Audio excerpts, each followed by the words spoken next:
మొదటి పత్రిక 3వ అధ్యాయం 5వ వచనం నుండి 15వ వచనం వరకు ఉన్న మాటలు చదువుతున్నాను, దయతో గమనించండి. కొరింథీయులకు రాయబడిన మొదటి పత్రిక 3వ అధ్యాయం 5వ వచనం నుండి 15వ వచనం వరకు. ఒక్కొక్కరికి ప్రభువు అనుగ్రహించిన ప్రకారము వారి ద్వారా మీరు విశ్వసించితిరి. నేను నాటితిని, అపొల్లో నీళ్లు పోసెను, వృద్ధి కలుగు చేసిన వాడు దేవుడే.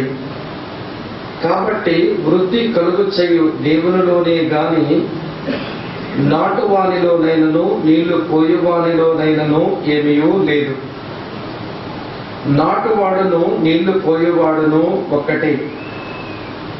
ప్రతివాడు తాను చేసిన కష్టము కొలది జీతము పుచ్చుకొనను. మేము దేవుని జతపనివారమై ఉన్నాము, మీరు దేవుని వ్యవసాయమును దేవుని గృహమును అయి ఉన్నారు. దేవుడు నాకు అనుగ్రహించిన కృప చొప్పున నేను నేర్పరి అయిన శిల్పకారుని వలె పునాది వేసితిని, మరి ఒకడు దాని మీద కట్టుచున్నాడు. ప్రతివాడు దాని మీద ఎలాగూ కట్టుచున్నాడో జాగ్రత్తగా చూచుకొనవలెను. వేయబడినది తప్ప మరి యొక్క పునాది ఎవడునూ వేయనేరడు. ఈ పునాది యేసు క్రీస్తే. ఎవడైనను ఈ పునాది మీద బంగారము, వెండి, వెలగల రాళ్ళు, కర్ర, గడ్డి, కొయ్యకాలు మొదలైన వాటితో కట్టిన ఎడల వాని వాని పని కనబడను. ఆ దినమున దానిని తేటపరచను, అది అగ్ని చేత బయలుపరచబడను.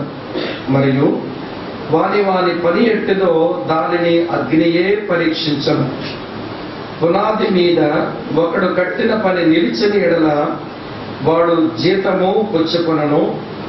ఒకని పని కాల్చివేయబడిన ఎడల వానికి నష్టము కలుగును. అతడు తన మట్టుకు రక్షింపబడును గాని అగ్నిలో నుండి తప్పించుకున్నట్టు రక్షింపబడును. ప్రార్థన చేద్దాం. పరమ తండ్రి, ఇప్పుడే నీ దాసుడు ప్రార్థించినట్లుగా మరలా నీ సన్నిధిలోనికి వచ్చి మొరపెడుతూ ఉన్నాను. గతించిన 3 దినాలు ఈరోజు పగలంతా మీరు మమ్మల్ని సంధిస్తూ వచ్చారు. మీకు స్తోత్రాలునైనా, మీకు వందనాలు. ఈ రాత్రి ఈ డివోషన్లో కూడా నీ పాదముల చెంత నీ వాక్యము ఎదుటకు మేము వస్తున్నాం. మాతో నేరుగా స్పష్టంగా మీరు మాట్లాడమని, మేము నేర్చుకోవలసిన సంగతులను మీరు మాకు నేర్పించమని, నీ లేఖన సత్యములు మా హృదయం వరకు తీసుకురమ్మని, పరిశుద్ధాత్ముడేవుడా మీరే మాకు మంచి బోధకుడు, మా మధ్య మీ పరిచర్య చేయమని, మమ్మలను మేము నీ కృపా హస్తములకు అప్పగించుకుంటూ నీ సహాయాన్ని కోరుతూ క్రీస్తు నామమందే స్తోత్రాలు చెల్లించి మీకు ప్రార్థన చేస్తున్నాను పరమ తండ్రి.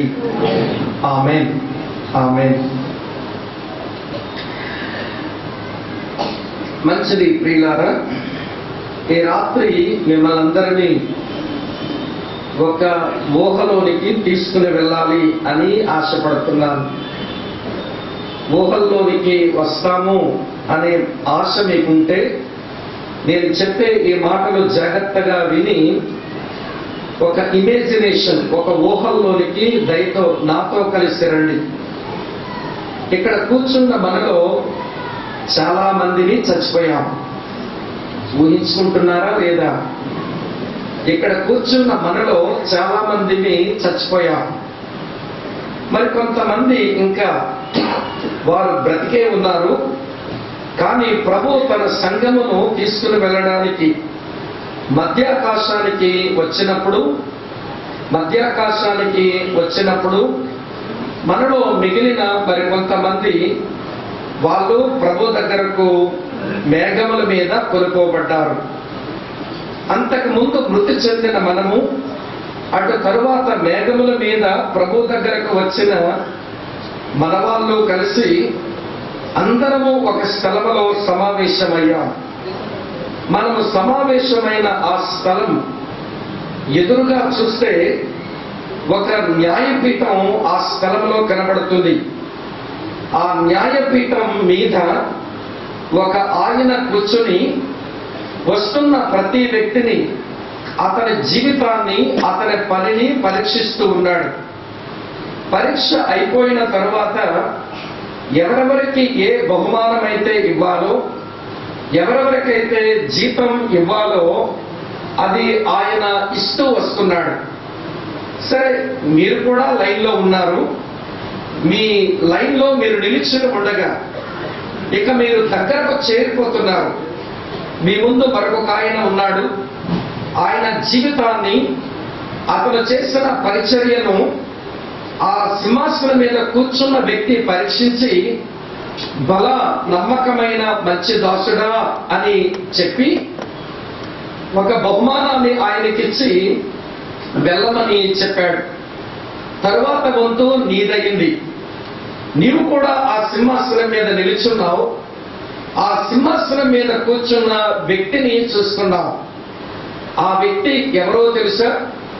భూమిని, ఆకాశాన్ని సృజించిన దేవుడు చాలా చిన్నవాడిగా తయారై కన్య మరియ పొట్టలో శరీరాన్ని తీసుకుని ఈ భూమి మీద మనుషులుగా ఆయన దిగి వచ్చి మనుషులుగానే ఆయన బ్రతికాడు. ఆయన బ్రతికిన తీరుతెన్నులు చూసినప్పుడు అనేక మంది చేత అవమానానికి లోనయ్యాడు. ఆయనను ఒకడు ఈ భూమి మీద సమరయుడు అంటే తలదించుకుని వెళ్ళిపోయాడు. ఆయనను మరి ఒకడు పిచ్చి పట్టినవాడు అంటే తలదించుకునే వెళ్ళిపోయాడు. ఆయనను మరి ఒకడు బెయల్జెబూలు అన్నాడు, అయినా తలదించుకునే వెళ్ళిపోయాడు. ఆయన తిండిపోతూ త్రాగుబోతూ మరొకడు అన్నాడు, అయినా తలదించుకునే వెళ్ళిపోయాడు. అసలు ఈయన ఎవడికి పుట్టాడో అన్నట్టుగా మరి ఒకడు మాట్లాడాడు, అయినా తలదించుకునే వెళ్ళిపోయాడు. ఆయన స్థితిగతులను గురించి ఆయన వ్యక్తపరుచుకుంటూ, నక్కలకు బొరియలున్నాయి, ఆకాశ పక్షుల గూళ్ళున్నాయి, నేను తలవాల్చడానికి స్థలమే లేదని తన స్థితిని తన నోటితో చెప్పుకున్నవాడు. ఆ సింహాసనం మీద ఆ వ్యక్తి కూర్చొని ఉండగా, ఆ సింహాసనం ఎదుట నీవు నిలబడి ఉండగా, అతని కాళ్ళు చేతుల్లో నీ కొరకు కొట్టబడిన శీల గుర్తులు కనబడుతూ ఉండగా, నువ్వు ఏదో ఒక మాట ఆయన యొద్ద నుంచి సంపాదించుకోవాలి.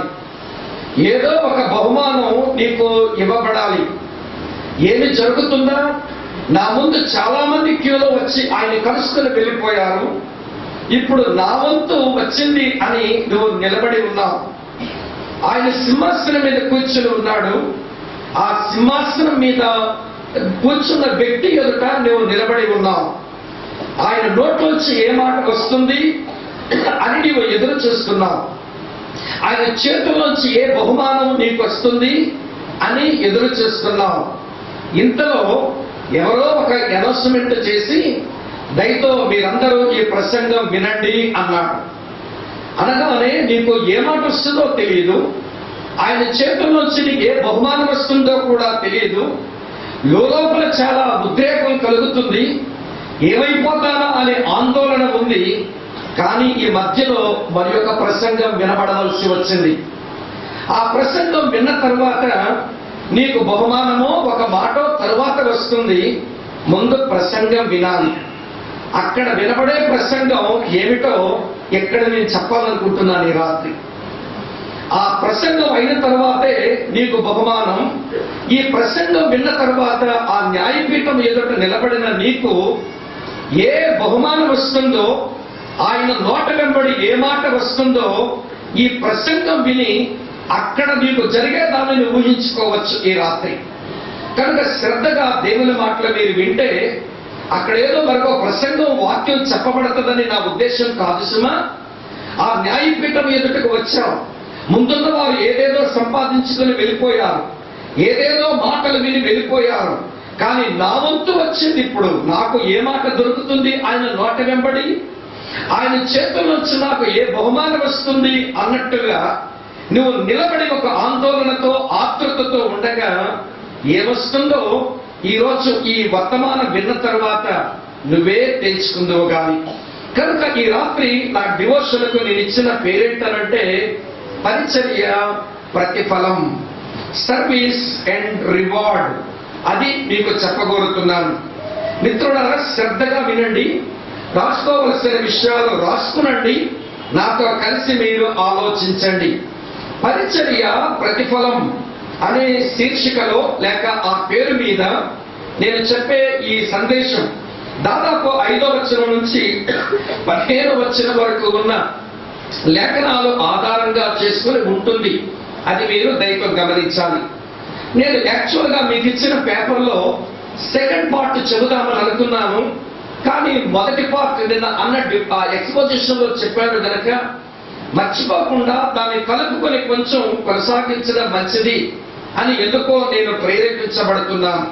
కనుక శ్రద్ధగా వినండి. అపొస్తలుడైన పౌలు కొరింథీయులకు ఈ పత్రికను రాస్తూ క్రైస్తవ పరిచర్యను గురించి అతనికి ఉన్న ఒక 2 అభిప్రాయాలు ఈ భాగంలో చెప్పాడు. క్రైస్తవ పరిచర్యను, తమ్ముడు చెల్లి అన్నాక బాగా వినండి, క్రైస్తవ పరిచర్యను చూచి వాటిని రెండింటితో పోల్చాడు. ఆ 2 పోలికలు మనకు ఈ భాగంలో ఒకే వచనంలో ఉన్నాయి. చదువుతాను చూడండి. 3వ అధ్యాయం 9వ వచనం ఇలా ఉంది: మేము దేవుని జతపని వారమై ఉన్నాము, మీరు దేవుని వ్యవసాయమును దేవుని గృహమును అయ్యున్నారు అన్నాడు.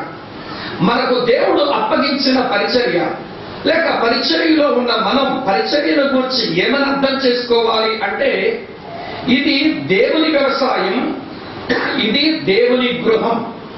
ఇలా చెప్తాను. ఇది గాడ్స్ ఫీల్డ్, రెండవది గాడ్స్ హౌస్.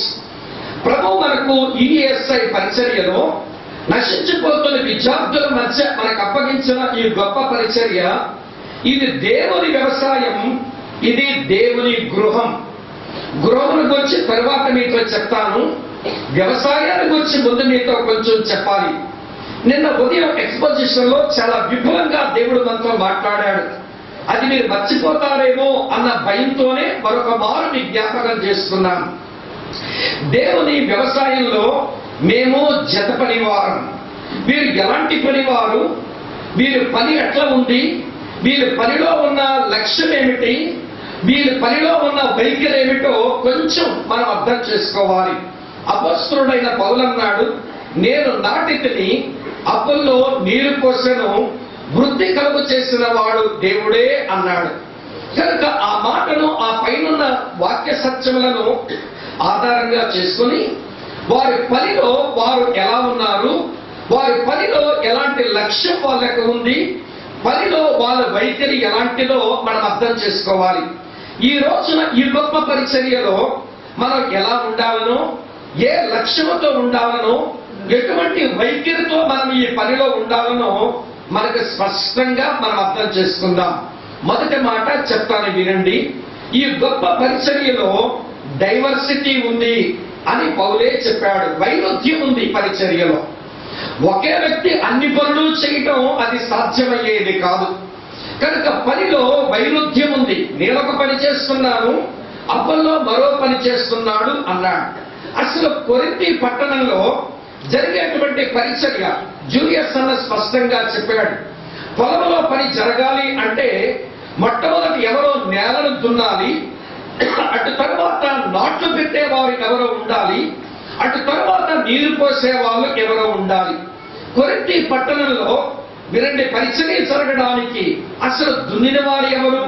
వారు మనకి వెలుగులో కనబడరు, వారు సీన్లో మనకు కనబడరు. కానీ మనం అపొస్తలుల కార్యాలు 18వ అధ్యాయం చూస్తే దున్నిన వారిని మనం బాగా నేర్చుకోవచ్చు. ఎవరు దున్నారు నేను మీకు చూపిస్తాను. రండి ప్రియులారా, అపొస్తలుల కార్యముల గ్రంథం 18వ అధ్యాయం.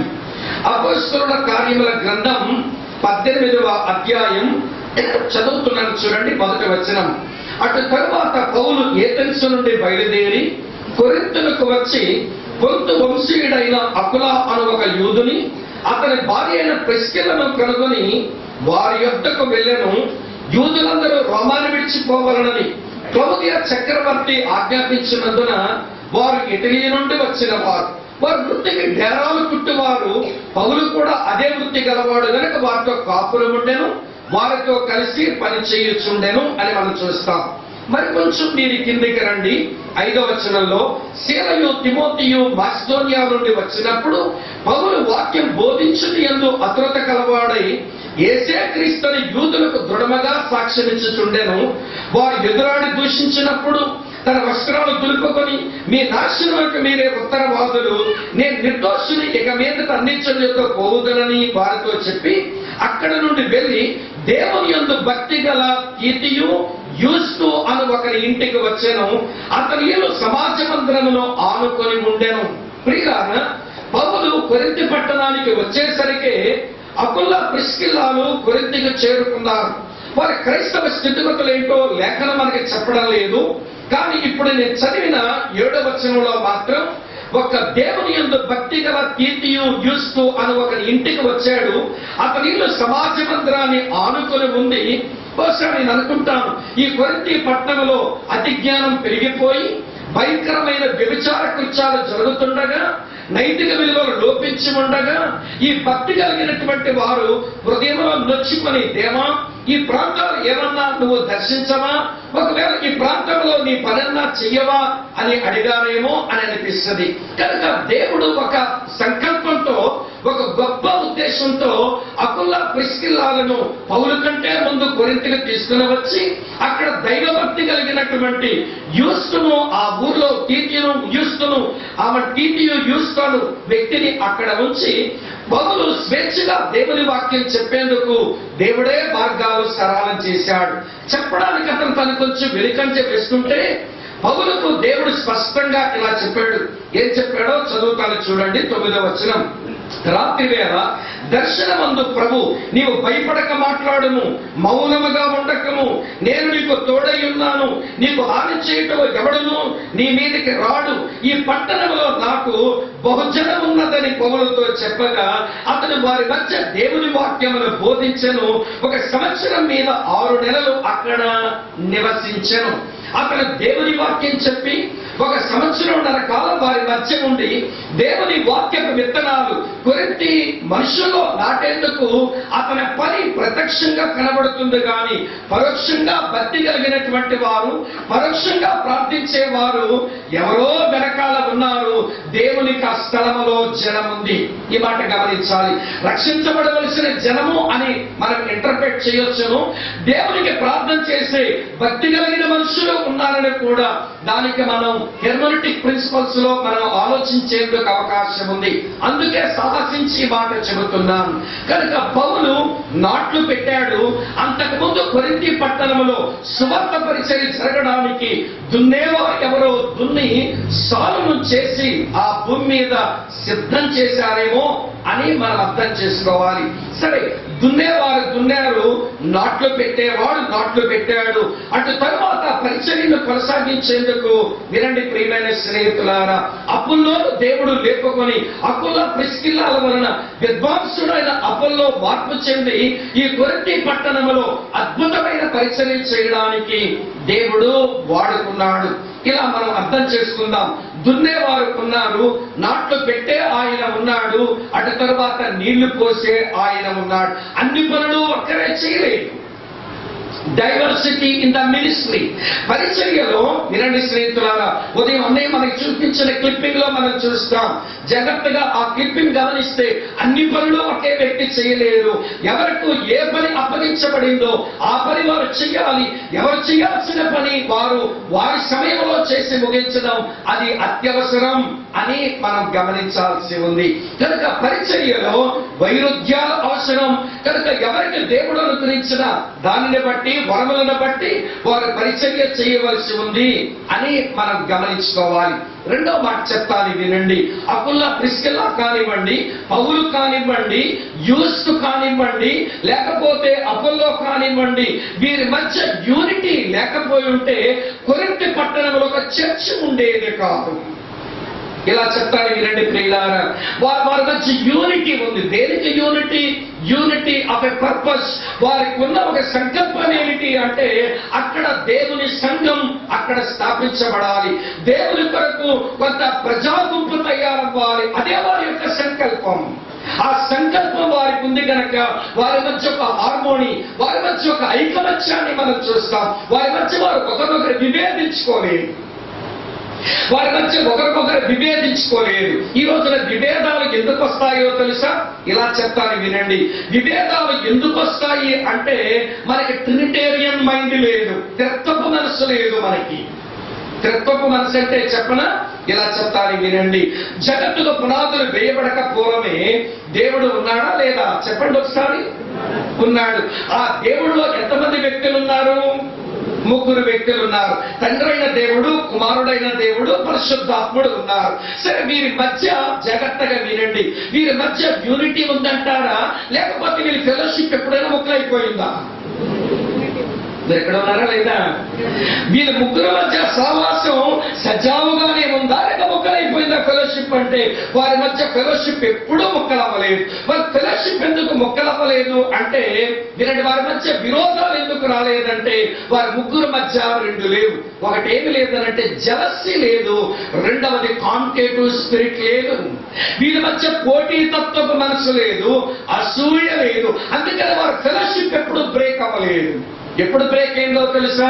శిలువలో మనందరి పాపము యేసు మీద మోపబడగా ఆయనకు ఈయనకు ఫెలోషిప్ బ్రేక్ అయ్యే సమయం యేసు తట్టుకోలేక నా దేవా నా దేవా నన్నేల చెయ్యి విడిచావు అని బాధపడ్డాడు. వాళ్ళ ఫెలోషిప్ ఎప్పుడూ బ్రేక్ అవ్వదు. కారణం వారి మధ్య అసూయ ఉండదు, వారి మధ్య విభేదం ఉండదు, వారి మధ్య పోటీతత్వం ఉండదు.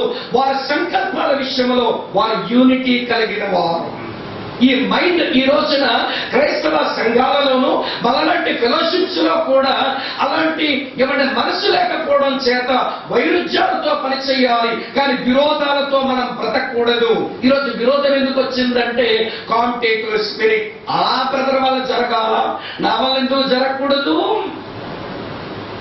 ఆ బ్రదర్కు పేరు వచ్చేస్తున్నారా, నాకెందుకు పేరు రాకూడదు? పోటీతత్వము, అసూయ. మీకు ఇంకా బాగా అర్థమయ్యేలా చెప్తాను. సరే, తండ్రైన దేవుడు, పరిశుద్ధాత్ముడు, యేసు ప్రభువు మధ్య అసూయ పోటీతత్వం ఉంది అనుకోండి. ఉంటే వారి 3 మధ్య సంభాషణ నేను మీరు ఊహించి మీతో చెప్తాను. యేసు ప్రభువు లేచి, నువ్వేమో పరలోకంలో సింహాసనం మీద కూర్చుంటావు, నేనేమో భూమి మీదకి పోవాలా? ఒకడేమో తిండిపోతుంటాడు, ఒకడేమో తాగుపోతుంటాడు, ఒకడేమో దెయ్యాల కనిపెట్టి బెల్జిబూలు అంటాడు, ఒకడేమో సమరీడు అంటాడు. ఇంత అవమానం నేను భరించాలనా? అటు తర్వాత ఒకడొచ్చి గెడ్డం పెరుగుతాడు, ఒకడొచ్చి తల మీద కొడతాడు, ఒకడేమో మొక్క మీద ఉండేస్తాడు, ఒకడేమో కాలు చేతుల్లో శీలం కొడతాడు, చివరికి నన్ను కొరడాలతో కొడతారు.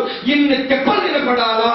ఇన్ని తెప్పలు నేను పడితే తండ్రివైన దేవా నువ్వు పంపిన యేసుని బట్టి నీకు వందనాలు, నిన్ను ఆరాధిస్తారా? కష్టమంతా నాది, ఆరాధన నీదా అని యేసు ప్రభు దెబ్బలాడిగా దిగుండేవాడు. పోటీతత్వము, అసూయ యేసులో ఉంటే నీకు అర్థమవుతుందని చెప్పేది. ఇప్పుడు సరే, ఇతర సంగతి అట్లా ఉంచండి. పరిశుద్ధాత్ముడు లేచేలా అనే అవకాశం ఉంటుంది. పోటీతత్వం, అసూయ ఉంటే వాళ్ళ మధ్య ససేమిరా ఉండదు. వినండి ప్రియులారా, ఇప్పుడు పరిశుద్ధాత్ముడు లేచి అబ్బా భలే ఉన్నారయ్యా మీరిద్దరు, ఈయనేమో పరలోకంలో ఉంటాడాయే, మరి దేవదూతల పూజ కొట్టేస్తుంటాడు, భూమి మీద విశ్వాసుల యొక్క పూజ కూడా కొట్టేస్తుంటాడు. నువ్వేమో పోయి 33 సంవత్సరాలు వచ్చేస్తావు ఇక్కడికి. మళ్ళీ ఎన్ని సంవత్సరాలు? Just 33.5 years. 33 సంవత్సరాల నుండి భూమి మీద మళ్ళీ వచ్చేస్తావు ఇక్కడికి. కానీ నేను పెంతుకోస్తు దినాన్ని వెళ్ళి కొన్ని వేల సంవత్సరాలు విశ్వాసుల హృదయాల్లో ఉండాలా? ఈ సహవాసం చేస్తుంటే ఈ ఫెలోషిప్స్ లో ఉండాలా? వాళ్ళ సంఘాల వచ్చి నేను ఉండాలా? ఒకడేమో నన్ను దుఃఖపెడతాడు, ఒకడేమో నన్ను ఏడిపిస్తాడు, ఒకడేమో నన్ను ఆపేస్తాడు. నేను ఇన్ని తెప్పలు ఇన్ని వేల సంవత్సరాలు అనుభవించాలా? సత్యాన్ని నేను వెళ్ళను అని కూర్చోవాలి. ఆయన అలా కూర్చుంటే పెంతుకోస్తు పండగే ఉండకపోదు. ఆయన అలా అనుంటే పెంతుకోస్తనే దానికి పెద్ద విశేషం ఉండకపోను. అపోస్తల కార్యం 2వ అధ్యాయమే ఉండకపోను. అమ్మ అర్థమవుతున్నారా? వినండి, యేసు కానీ అలానే పరిశుద్ధాత్ముడు కానీ తండ్రి కానీ వినండి ప్రియులారా, వారి మధ్య విరోధాలు లేవు. కారణం ఏంటో తెలుసా? వారి మధ్య ఉన్నటువంటి వన్నెస్ ఎందుకుందో తెలుసా? ఒక సంకల్పం వారు కలిగి ఉన్నవారు. వారి ముగ్గురు మధ్య ఎప్పుడు విభేదం లేదు. ఒకరికి ఘనత వచ్చిన మరొకరు అసూయపడరు. ఏమంటే మనం ఆరాధించినప్పుడు ఎవరిని ఆరాధిస్తాము? తండ్రి అని ఆరాధిస్తాము. ఎవరి నామంలో ఆరాధన అర్పిస్తాము? పరిశుద్ధాత్మ దేవుని నామంలో యేసు నామంలో ఆరాధన అర్పిస్తాం. ఎవరి సహాయంతో ఆరాధిస్తాము? పరిశుద్ధాత్మ దేవుని సహాయంతో ఆరాధిస్తాము. అంతేనా? అవునా కాదా చెప్పండి. ఇందాకన్నా చెప్పారు, క్వశ్చన్ అవర్లో ప్రార్థన చేసినప్పుడు తండ్రికి ప్రార్థన చేస్తాం, యేసు నామములో ప్రార్థన చేస్తాం, పరిశుద్ధాత్మ దేవుని శక్తితో ప్రార్థన చేస్తాం. వారి మధ్య వినండి, అసూయ పోటీ తత్వమే ఉంటుంటే వినండి ప్రేమ, సావాసం ఎప్పుడో మొక్కలైపోను. ఈ రోజున క్రిస్టియన్స్ కు, ఈ రోజున మన ఫెలోషిప్స్ లో ఉండే వాళ్ళకు ట్రినిటేరియన్ మైండ్ రావడం లేదు. ఆయన ఘనత వచ్చినా, అన్నకు పేరు వచ్చిందా పర్వాలేదు, అన్నకు వచ్చినా సంతోషమే, నేను కష్టపడ్డాను కానీ అన్నకే వందనాలు చెప్పారా? Praise God. నేను శిలువలో చచ్చిపోతే తండ్రిని ఆరాధిస్తాను, లేదు నా తండ్రిని ఆరాధించడమే మంచిది. నేను 2000 సంవత్సరాలుగా భూమి మీద ప్రయాసపడుతుంటే తండ్రి నీకు వందనాలంటారు, యేసు నీకు వందనాలంటారు, నోడు పట్టించుకోడే అని పరిశుద్ధాత్ముడు ఎప్పుడూ దిగులు పడడు. వారికి ఆరాధన వెళ్ళడమే మంచిది అనుకుంటాడు. ప్రియులారా, యేసును ఆరాధించడం, గొప్ప చేయడం, తండ్రిని ఆరాధించడం పరిశుద్ధాత్మ దేవునికి చాలా సంతోషం. మన గ్రూపుల్లో ఎవరో కష్టపడ్డారు, పేరు రాలేదు, ఎవరికో క్రెడిట్ వెళ్ళిపోయింది, సంతోషిస్తామా? బ్రదరు అంత పని ఎవరు చేశాడు బ్రదరు?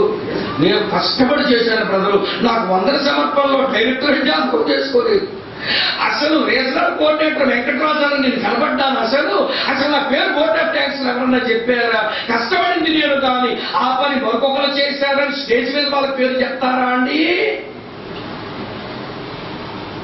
నా పేరెవడు గుర్తించలే, నా ఐడెంటిటీ కోల్పోయారు అసలు ఈ ఫెలోషిప్ లో అని. ప్రియులారా వినండి, అక్కడి నుంచి మన తమ్ముడు మన చెల్లి ఈయనే కనపడరు. ఏ బ్రదరు కనపడలేదంటే ఎవరికి మేము కావాలండి, దేవుడు కూడా కనలే వీళ్ళు. అందుకే మేము ఎవరికి కావాలనుకుని దూరం అవుతున్నారంటే దేవుడికి మీరు అక్కర్లేదా? వినండి, ఇంత మంచి పరిచర్యకు మీరు అక్కర్లేదా? ఈరోజు ఉదయాన్నే మనం విన్నాం, ఈ ఫెలోషిప్ లో ప్రతి వ్యక్తి ప్రాముఖ్యమైన వ్యక్తి. టాయిలెట్ తుడిచే వ్యక్తి అయినా ఒకటే, ఇక్కడ నిలబడి రంకెలేసి ప్రసంగం చేసిన ఏమైనా దేవుని దృష్టిలో ఒకటే, ఏమి తారతమ్యం లేదు. కామన్ ఫెయిత్, కామన్ సాల్వేషన్, ఏమి తేడా లేదు. చెప్పే వరం ఉంది కాబట్టి ఇక్కడ ఉన్నాము, లేకపోతే మేము మరో పనులు ఉండవలసిన వాళ్ళమే. ఎక్కువ తక్కువ లేదు ఇక్కడ, వ్యక్తిగతమైన గుర్తింపులు లేవు.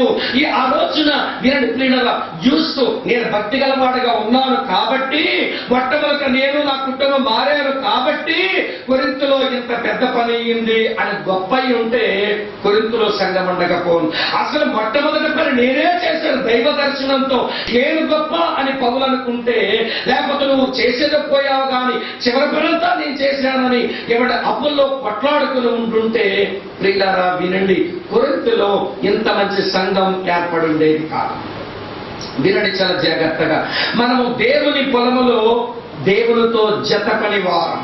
పనిలో వైరుధ్యం ఉంది కానీ సంకల్పములో ఐకమత్యం ఉండాలి. మనకు ఒకటే సంకల్పం. ఏమిటా సంకల్పం? కొలస్సీ 1:28 చూస్తాం. ప్రతి మనుషుని యేసుక్రీస్తునందు సంపూర్ణునిగా చేసి దేవుని ఎదుట నిలవబెట్టవలనని మేము ప్రతి మనుషునికి బుద్ధి చెప్పచ్చు, ప్రతి మనుషునికి బోధించచ్చు, ప్రతి మనుషునికి యేసును ప్రకటిస్తూ మేము ప్రయాసపడి పోరాటం చేస్తున్నాం. మా పోరాటం, మా ప్రయాస, మా కన్నీరు, మా వేదనకి ఏమిటో తెలుసా? మా టీచింగ్, మా ప్రీచింగ్, మా కౌన్సిలింగ్, ఇదంతా దేనికో తెలుసా? ప్రతి మనిషిని యేసుక్రీస్తును సంపూర్ణంగా చేసి ఒక రోజున ప్రభు ముందు మేము నిలబెట్టాలి. మా కామన్ పర్పస్, మా అందరి యొక్క లక్ష్యము ఒకటే, మా అందరి సంకల్పం ఒకటే, మా సేవా సంకల్పం ఒకటే అనుకునే వాళ్ళు కొట్లాడుకోరు. ఆ రోజున వినండి ప్రియులారా, పౌలు అపోల్లోల మధ్య విభేదాలు లేవు, వారు కలిసి పనిచేశారు.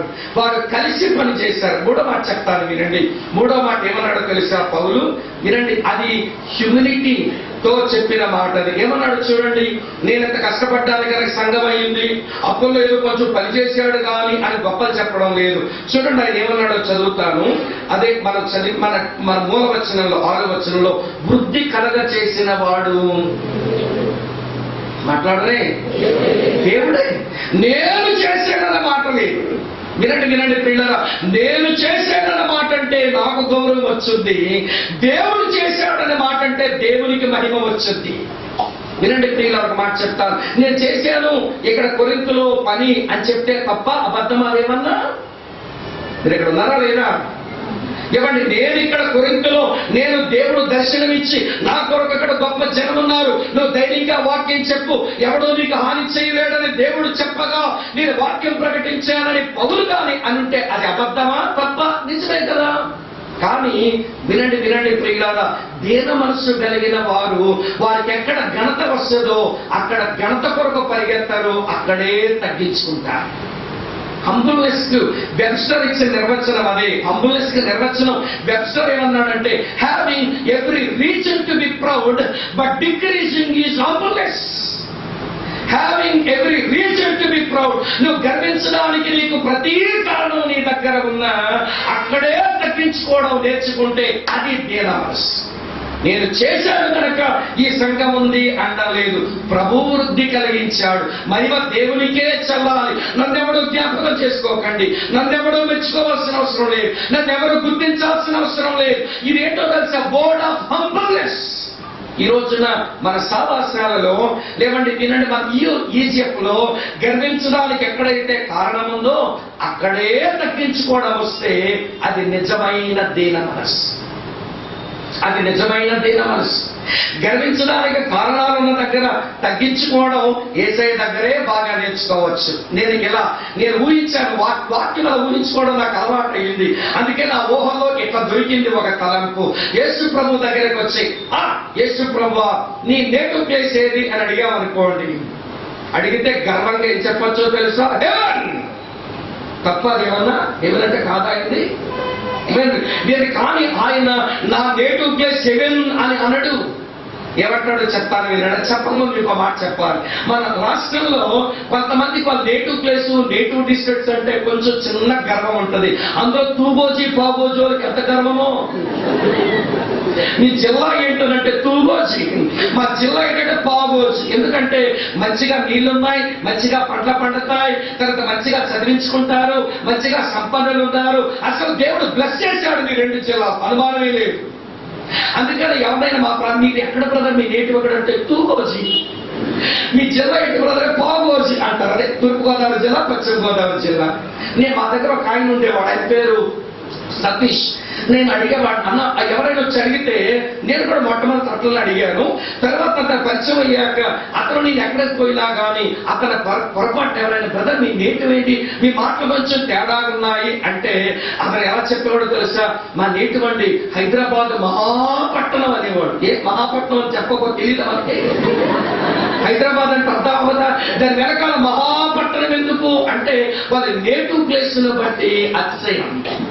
యేసుని అడగండి, యేసు ప్రభా నీ నేటివ్ ప్లేస్ అంటే హెవెన్ అని చెప్పొచ్చు, అది అతిశయంతో చెప్పొచ్చు. కానీ అతను దీన మనసు గలవాడు కనుక నా నేటివ్ ప్లేస్ ఎందుకు అడుగుతారండి, దానికంత మంచి పేరు లేదండి, నా నేటివ్ ప్లేస్ నజరేత్ అండి అంటాడు. అది ఈ రోజు మనం నేర్చుకోవాలి. గర్వించడానికి కారణం ఉన్నా అక్కడే తగ్గించుకొని దేవునికి మహిమనివ్వడం, అది దీన మనసుతో పరిచర్యలో ఉండడం. ఇంకా మీకు అర్థమయ్యేలా చెప్తాను.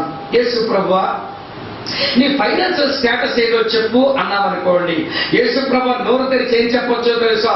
లోకము దాని సంపూర్ణత నాదే, 1000 కొండల మీద పశువులు నావే, వెండి నాది, బంగారం నాది, నా ఆస్తిపాస్తులు మీరు ఏమి లెక్క పెట్టగలని గర్వంతో చెప్పొచ్చు. కానీ యేసు ఏమంటాడో తెలుసా? నా ఆస్తిపాస్తులు ఎందుకు అడుగుతారండి, నక్కలకు బొరియలు ఉన్నాయండి, ఆకాశ పక్షుల పూలు ఉన్నాయండి, నాకు తలవాల్చుకోవడానికి స్థలం లేదండి. ఇది యేసు ప్రభు మాట, అది దీన మనస్సు మాట. వినండి ప్రియులారా, అలాంటి దీన మనస్సు కలిగిన యేసు తన తండ్రినే మహిమపరిచాడు. ఎట్లా మహిమపరిచాడు కొంచెం చెప్తాను, వినండి జాగ్రత్తగా. మళ్ళీ యేసు దగ్గరికి వచ్చామనుకోండి, యేసు ప్రభువా మీ ఫ్యామిలీ బ్యాక్గ్రౌండ్ ఇంకొకసారి చెప్పవా అన్నామనుకోండి, తండ్రి అయిన దేవుడు, పరిశుద్ధాత్మ దేవుడు వాళ్ళ నా ఫ్యామిలీ అని చెప్పొచ్చు గర్వంగా. కానీ యేసు అట్లా అందరూ నా ఫ్యామిలీ గురించి ఎందుకు అడుగుతారండి, నా ఫ్యామిలీ ఎలాంటిదో చెప్పనా? సొంత భార్యని చెల్లి అని చెప్పిన ఒక గ్రాండ్ పా నాకున్నాడు తెలుసా మీకు? సొంత భార్యని ఈమెన సిస్టర్ అని అబద్ధాలు ఆడిన ఒక గ్రాండ్ ఫాదర్ ఉన్నాడు నాకు. ఆయన పేరు అబ్రహాం. ఇంకొక సంగతి చెప్పునా, మా గ్రాండ్ ఫాదర్ ఒక ఆయన తన సొంత కోడలతోనే కాపురం చేశాడు, అతని గోత్రంలోనే నేను పుట్టాను. ఆ సంగతి తెలుసా? నా ఫ్యామిలీ ఎందుకు అడుగుతారండి? మరొక ఆయన పొరుగు వారి భార్యను ఆశించి వ్యభిచారం చేసి ఆమె భర్తనే చంపించేశాడు. ఆయన కుమారుడని నేను పిలువబడుతున్నానండి. ఆయన పేరు దావీదు. మీకు తెలుసా? తండ్రి అయిన దేవుడు, పరిశుద్ధాత్మ దేవుడు నా ఫ్యామిలీ అని చెప్పుకోవచ్చు. కానీ అలా అత్యంతో మాట్లాడాడు ఆయన.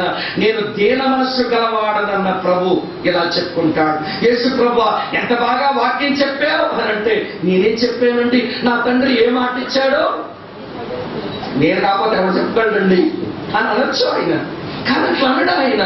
యేసు ప్రభు ఎంత గొప్ప కార్యాలు చేశావు నువ్వు అని అంటే, నేనే చేశానండి. నా తండ్రి ఏమి చేయమన్నాడో నేను అదే చేశానండి. నన్ను ఎందుకు మెచ్చుకుంటారు మీరు?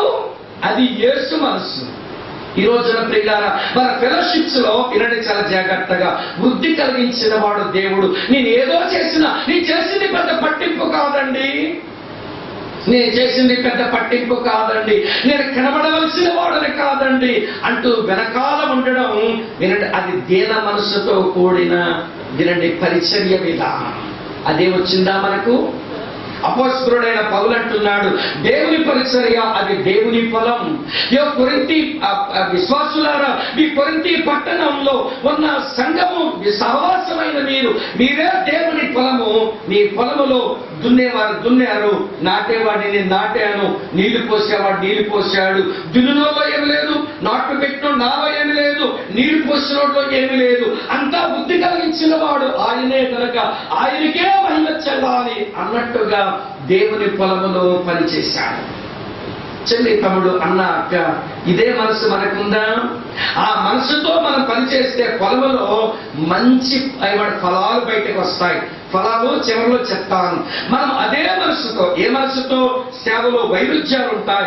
ఎవరికి ఇచ్చిన పని వారు చేసుకుని కలిసికట్టుగా మనం పనిచేయాలి. సేవ సంకల్పంలో మనకి యూనిటీ ఉండాలి. అలా ఐకమత్యంతో కలిసి పని చేసుకుని పోవాలి.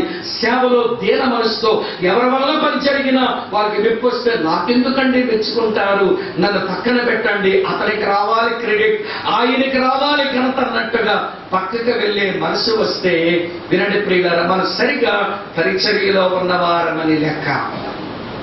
మీకు అర్థమవుతున్నారా? ఇంత మట్టుకు పొలము సంగతి. ఇప్పుడు అపోస్తలుడైన పౌలు అన్నాడు, ఈ పరిచర్యను దేవుని గృహము అన్నాడు. ఈ పరిచర్య వినండి ప్రియులారా, అది చర్చ్ కావచ్చు, అది ఒక ఫెలోషిప్ కావచ్చు, ఇట్లాంటి ఎవాంజలికల్ ఫెలోషిప్ కావచ్చు, మనదే కాదు. ఇది దేవుని గృహం. దేవుని గృహం. ఈ దేవుని గృహాన్ని గురించి మాట్లాడుతూ చూడండి 10వ వచనంలో ఏమన్నాడు? దేవుడు నాకు అనుగ్రహించిన కృప చొప్పున నేను నేర్పరిని అయిన శిల్పకారుని వలె పునాది వేసితిని అన్నాడు. ఇందులో మొట్టమొదటి మాట, make sure you build up the right foundation. వినండి ప్రియులారా, దేవుని గృహమైన ఈ పరిచర్యలో నేను సరైన పునాది వేశాను. ఏమిటి సరైన పునాది? 11వ వచనం చివరిలో చూడండి, వేయబడినది తప్ప మరి ఒక పునాది ఎవడును వేయలేరడు. ఈ పునాది చెప్పండి ఈ పునాది యేసు క్రీస్తే. బాగా వినండి ప్రియులారా, ఈ పునాది ఎవరంటే యేసు క్రీస్తే. మీకు అర్థమయ్యేలా చెప్తాను. ఫిలిప్పుదైన కైసరీలో ప్రభు తన శిష్యులందరినీ తీసుకుని పోయి అదొక రిట్రీట్ టైం, అదొక కాన్ఫరెన్స్ ఫిలిప్పుదైన కైసరీలో. ఆ కాన్ఫరెన్స్ లో ప్రభు ఇట్లా అడిగాడు, నన్ను గురించి మనుషులు ఏమనుకుంటున్నారు? వెంటనే వారు ఎవరెవరు అనుకుంటున్నారో వారంతా చెప్పారు. వెంటనే ప్రభు అన్నాడు, ఏమన్నాడో తెలుసిన, అసలు నన్ను గురించి మీరేమనుకుంటున్నారు అన్నాడు. అప్పుడు యేసు ప్రభు శిష్యుల్లో ఒక బొబ్బులోడు ఉన్నాడు. అక్కడ అనుకోవద్దు, మా అక్కడ బొబ్బులేగా, అందుకని 12 మందిలో ఒక బొబ్బులోడు ఉన్నాడు. బొబ్బులోడు అంటే కాపరా పడేవాడు కదండి. వెంటనే ఏమన్నాడు, నీవు సజీవుడు అయినా దేవుని కుమారుడు అయినా క్రీస్తువి. ప్రభు వెంటనే అన్నాడు, ఏమన్నాడు తెలుసిన, ఈ బండ మీద నేను నా సంఘమును కట్టుతాను. ఏమిటా బండ? వినండి, పేదలు కాదు బండ, పేతురు పెట్రోస్, వినండి ప్రియులారా, అతని గురించి మాట్లాడటం లేదు. అది రాయి పేతురు అనే మాట కాదు, బండ అన్నాడు ప్రభు. ఏంటా బండనంటే నువ్వు ఇచ్చిన కన్ఫెషన్. ఏమిచ్చావు కన్ఫెషన్? నేను సజీవుడునైనా దేవుని కుమారుడైన క్రీస్తును అన్నావే. ఈ వాక్య సత్యం మీద నేను నా సంఘాన్ని కట్టుకుంటాను. తమ్ముడు చెల్లి ఈ మాట గమనించాలి. మన సేవకు కానీ, వినండి ప్రియులారా, మన కుటుంబ జీవితానికి కానీ, మన సహవాసానికి కానీ, మన సంఘాలకు కానీ పునాది ఎవరనంటే అది ప్రభు అయిన యేసుక్రీస్తు. ఆర్గనైజేషన్ కాకూడదు, ఒక వ్యక్తి కాకూడదు, డబ్బు అంతకంటే కాకూడదు. నేను కొంతమందిని ఎరుగుదను, ఆంధ్ర రాష్ట్రం అంతా తిరుగుతుంటాను గనక కొంతమంది ఒక వ్యక్తి పేరు మీద సంఘం కట్టారు, లేక వ్యక్తి పేరు మీద పరిచర్య కట్టారు. కొంతమంది నేను వాళ్ళకున్న డబ్బుతో పరిచర్య మొదలు పెట్టారు. నేను ఎరుగుదను, అవి అలానే ఉన్నాయి. జరగవలసిన దేవుని సంకల్పాలేమి అక్కడ జరగడం లేదు. యుఎస్ఐ ఈ పరిచర్యలో పునాది ఎవరనంటే ప్రభు అయిన యేసు క్రీస్తు. వినండి వినండి, మీ లైఫ్కి ఆయన ఫౌండేషనా? మీ ఫ్యామిలీకి ఆయన ఫౌండేషనా? మన మినిస్ట్రీకి ఆయన ఫౌండేషనా? ప్రభు అయిన యేసు క్రీస్తు అంటే నేను ఎట్లా చెప్తాను, వినండి జాగ్రత్తగా. యేసు అంటే సేవియర్, ఆయనే మనకు రక్షకుడా. రెండవది వినండి జాగ్రత్తగా, ఈ మాటలు గమనించాలి. క్రీస్తు అంటే సఫిషియంట్ వన్, అన్నిటికీ సరిపోయిన వాడు. తర్వాత ప్రభు అంటే ఆయన సావరీన్, ఆయన ఏలుబడి చెయ్యువాడు. వినండి జాగ్రత్తగా. మనలో చాలా మంది యేసుక్రీస్తును యేసుగా ఒప్పుకుంటారు కానీ, వినండి వినండి, క్రీస్తుగా నమ్మడం చేత కాదు. అన్ని విషయాలకు సరిపోయిన వాడు అని అనుకుంటారా? అనుకోరు. కొన్ని విషయాలకేనండి యేసు, కానీ క్రీస్తుగా అన్ని విషయాలకు అతను సరిపోడని. మన అవసరాలకో లేక మన పరిపాట్లకో లంచం తీసుకొని ఎవరి దగ్గర కన్నా పోతాము, లేకపోతే రాజకీయ నాయకుడు చుట్టన్నా తిరుగుతాము. ఎందుకంటే ఆ పనికి యేసు చెప్పరే, చాలడు, ఆ ప్రభావం అవ్వలేదు. కాబట్టి మనం ఏమిచ్చుకోవాలి? ఏంటి మైండ్ స్విచ్ ఆఫ్ చేశారా అన్నట్టుగా కొంచెం ఆన్ చేయండి, చెప్పండి. వినండి చాలా జాగ్రత్తగా. యేసు ఆ పనికి సరిపోడు, అతని వల్ల అవ్వదు. కాబట్టి నేను లంచం ఇచ్చుకున్నాను, లేకపోతే రాజకీయ నాయకుడు చుట్టూ నేను తిరుగుతా వచ్చాను. ఆయన సఫిషియంట్ అని కాదు, ఆయన క్రైస్ట్ కావడు. కొంతమంది ఇలా నమ్ముతారు, యేసుగా రక్షకుడిని అంగీకరిస్తారు, అన్నిటికీ సరిపోయిన వాడని అంగీకరిస్తాడు కానీ ఆయన సోవరీన్, ఆయన ప్రభు, ఆయన ప్రభుత్వం కింద నా జీవితం ఉండాలి అని అనుకోరు. అలా అనుకోనప్పుడు మనకి సరైన ఫౌండేషన్ అవ్వదు. అంత ఉన్నారు మీరంతా. ప్రభు అయిన యేసు మాట్లాడరే, క్రీస్తు. యేసుగా ఆయన రక్షకుడు, క్రీస్తుగా ఆయన సరిపోయిన వాడు, ప్రభువుగా మనల్ని ఏలుబడి చేస్తున్న రాజు. ఆయన మన జీవితానికి, మన పరిచర్యకు ఆయన పునాది అవ్వాలి. ఇలా చెప్తాను వినండి. ఎప్పుడైనా ఒక బిల్డింగ్ పునాది వేశారు అంటే పునాది 3 విషయాలను నిర్ణయిస్తుంది. నాతో ఉన్నారా? పునాది ఏమి నిర్ణయిస్తుందంటే ఆ బిల్డింగ్ యొక్క సైజు నిర్ణయిస్తుంది. పునాది చూస్తే ఈ బిల్డింగ్ ఎంత సైజులో ఉంటుందో తెలుస్తుంది. నెంబర్ 2, రెండో విషయం చెప్తాను వినండి. ఆ వేయబడిన పునాది ఏమి నిర్ణయిస్తుందంటే బిల్డింగ్ షేప్ ఎలా ఉంటుందో పునాదే చెప్పుద్ది. ఇంకొక మాట చెప్పనా, ఏమండి, కట్టబడబోతున్న బిల్డింగ్ అది ఎలా ఉంటుందో ఈ పునాదిని చూస్తే దాని స్ట్రెంగ్త్ మనకు అర్థమైపోతుంది. 3 ఎస్ఎల్ గుర్తుపెట్టుకోండి: సైజ్, షేప్, స్ట్రెంగ్త్. దాని యొక్క వైశాల్యం, దాని యొక్క రూపురేఖలు, దాని యొక్క బలం పునాదిని చూస్తే తెలిసిపోతుంది. నీ జీవితంలో యేసు ప్రభు అయిన యేసుక్రీస్తుగా ఉంటే, మన పరిచర్యల్లో ప్రభు అయిన యేసుక్రీస్తే మన పునాది అయితే, వినండి ప్రియులారా, మనం ఈ 3ంటిని మనం నిర్ణయించుకోవచ్చు, నిర్దేశించుకోవచ్చు. కనుక అపోస్తలుడైన పౌలు అంటాడు, నేను యేసుక్రీస్తు అనే ఆ పునాదిని ఒక మంచి శిల్పకారుని వలె ఓ కొరింథీయులారా మీ మధ్య పునాది వేశాను. కట్టేవాళ్ళు చాలా మంది వచ్చి కట్టారు. ఇప్పుడు తర్వాత విషయం చెప్తాను. తర్వాత రెండో విషయం ఏంటంటే make sure you build up with right materials. సరే, ఆ పునాది మీద సరైన వస్తు సామగ్రిని పెట్టి కట్టాలి నిర్మాణం. ఆ దేవుని గృహాన్ని, ఈ దేవుని పరిచర్యను సరైన వస్తువులతో కట్టాలి. ఇక్కడ పౌలు 2 రకాలైన పరివాల గురించి మాట్లాడుతున్నాడు, 2 రకాలైన వస్తువుల గురించి మాట్లాడుతున్నాడు. చదువుతున్నాను చూడండి. కొరింథీయులకు రాసిన మొదటి పత్రిక 3వ అధ్యాయం నేను చదువుతున్నాను 12వ వచనం. ఎవడైనను ఈ పునాది మీద బంగారము, వెండి, వెలగల రాళ్ళు, కర్ర, గడ్డి, కొయ్యకాలు మొదలైన వాటితో కట్టిన యెడల వాని పని కనబడును. ఆ దినమున దానిని తేటపరచును, అది అగ్ని చేత బయలుపరచబడును. మరియు వాని పని ఎట్టుదో దానిని అగ్నియే పరీక్షించును. స్నేహితులారా, చెల్లి తమ్ముడు అన్నాక వినండి. వేయబడ్డ పునాది ఒక మంచి శిల్పకారుని వలె వేశాడు. దాని మీద కట్టేవారు కట్టాలి. ఎలా కట్టాలట? 2 రకాల పని వాళ్ళు అన్నాను. సరే, మొదటి రకం ఎవరనంటే చీప్ మెటీరియల్ వాడేవాళ్ళు. వాళ్ళు ఏం వాడారట? కర్ర, గడ్డి, కొయ్యకాలు వాడారట. 2వ రకం పని వాళ్ళు ఏమి వాడారట? బంగారము, వెండి, వెలగల రాళ్ళు ఉపయోగించారట. సరే, చెడ్డ పని వారు చీప్ మెటీరియల్ గురించి కొంచెం మాట్లాడుకుందాం. జాగ్రత్త వినండి. కర్ర, గడ్డి, కొయ్యకాల గురించి ఒక 4 మాటలు మీతో చెప్తాను. ఈ మెటీరియల్ అన్నీ కూడా శాశ్వతము ఉండే మెటీరియల్ కాదు, ఇది టెంపరల్ మెటీరియల్. గడ్డి, కర్ర, కొయ్యకాలతో కట్టిన గృహము అది శాశ్వతము ఉంటుందని అనుకుంటామా? మీకు సంగతి చెప్పనా? మా శ్రీకాకుళం జిల్లా మారుమూల ప్రాంతాలకు వెళితే ఈ సంవత్సరం గడ్డి కర్రతో వేసుకున్న ఇల్లు మళ్ళీ సంవత్సరం రాగానే మొత్తం అంతా తీసి మళ్ళీ నేత పెట్టుకొని కొత్త ఆకు పెట్టుకోవడమో కొత్త గడ్డి పెట్టుకొని వేసుకుంటారు. ఎందుకంటే ఇంతకు ముందు వేసిన ఈ కర్ర, గడ్డి, ఈ కొయ్యకాలు టెంపరల్. ఈ పనివారు టెంపరల్ మెటీరియల్ వాడుతున్నారు. ఇంకొక మాట చెప్తాను ఈ మెటీరియల్ గురించి. ఇది అగ్లీ మెటీరియల్.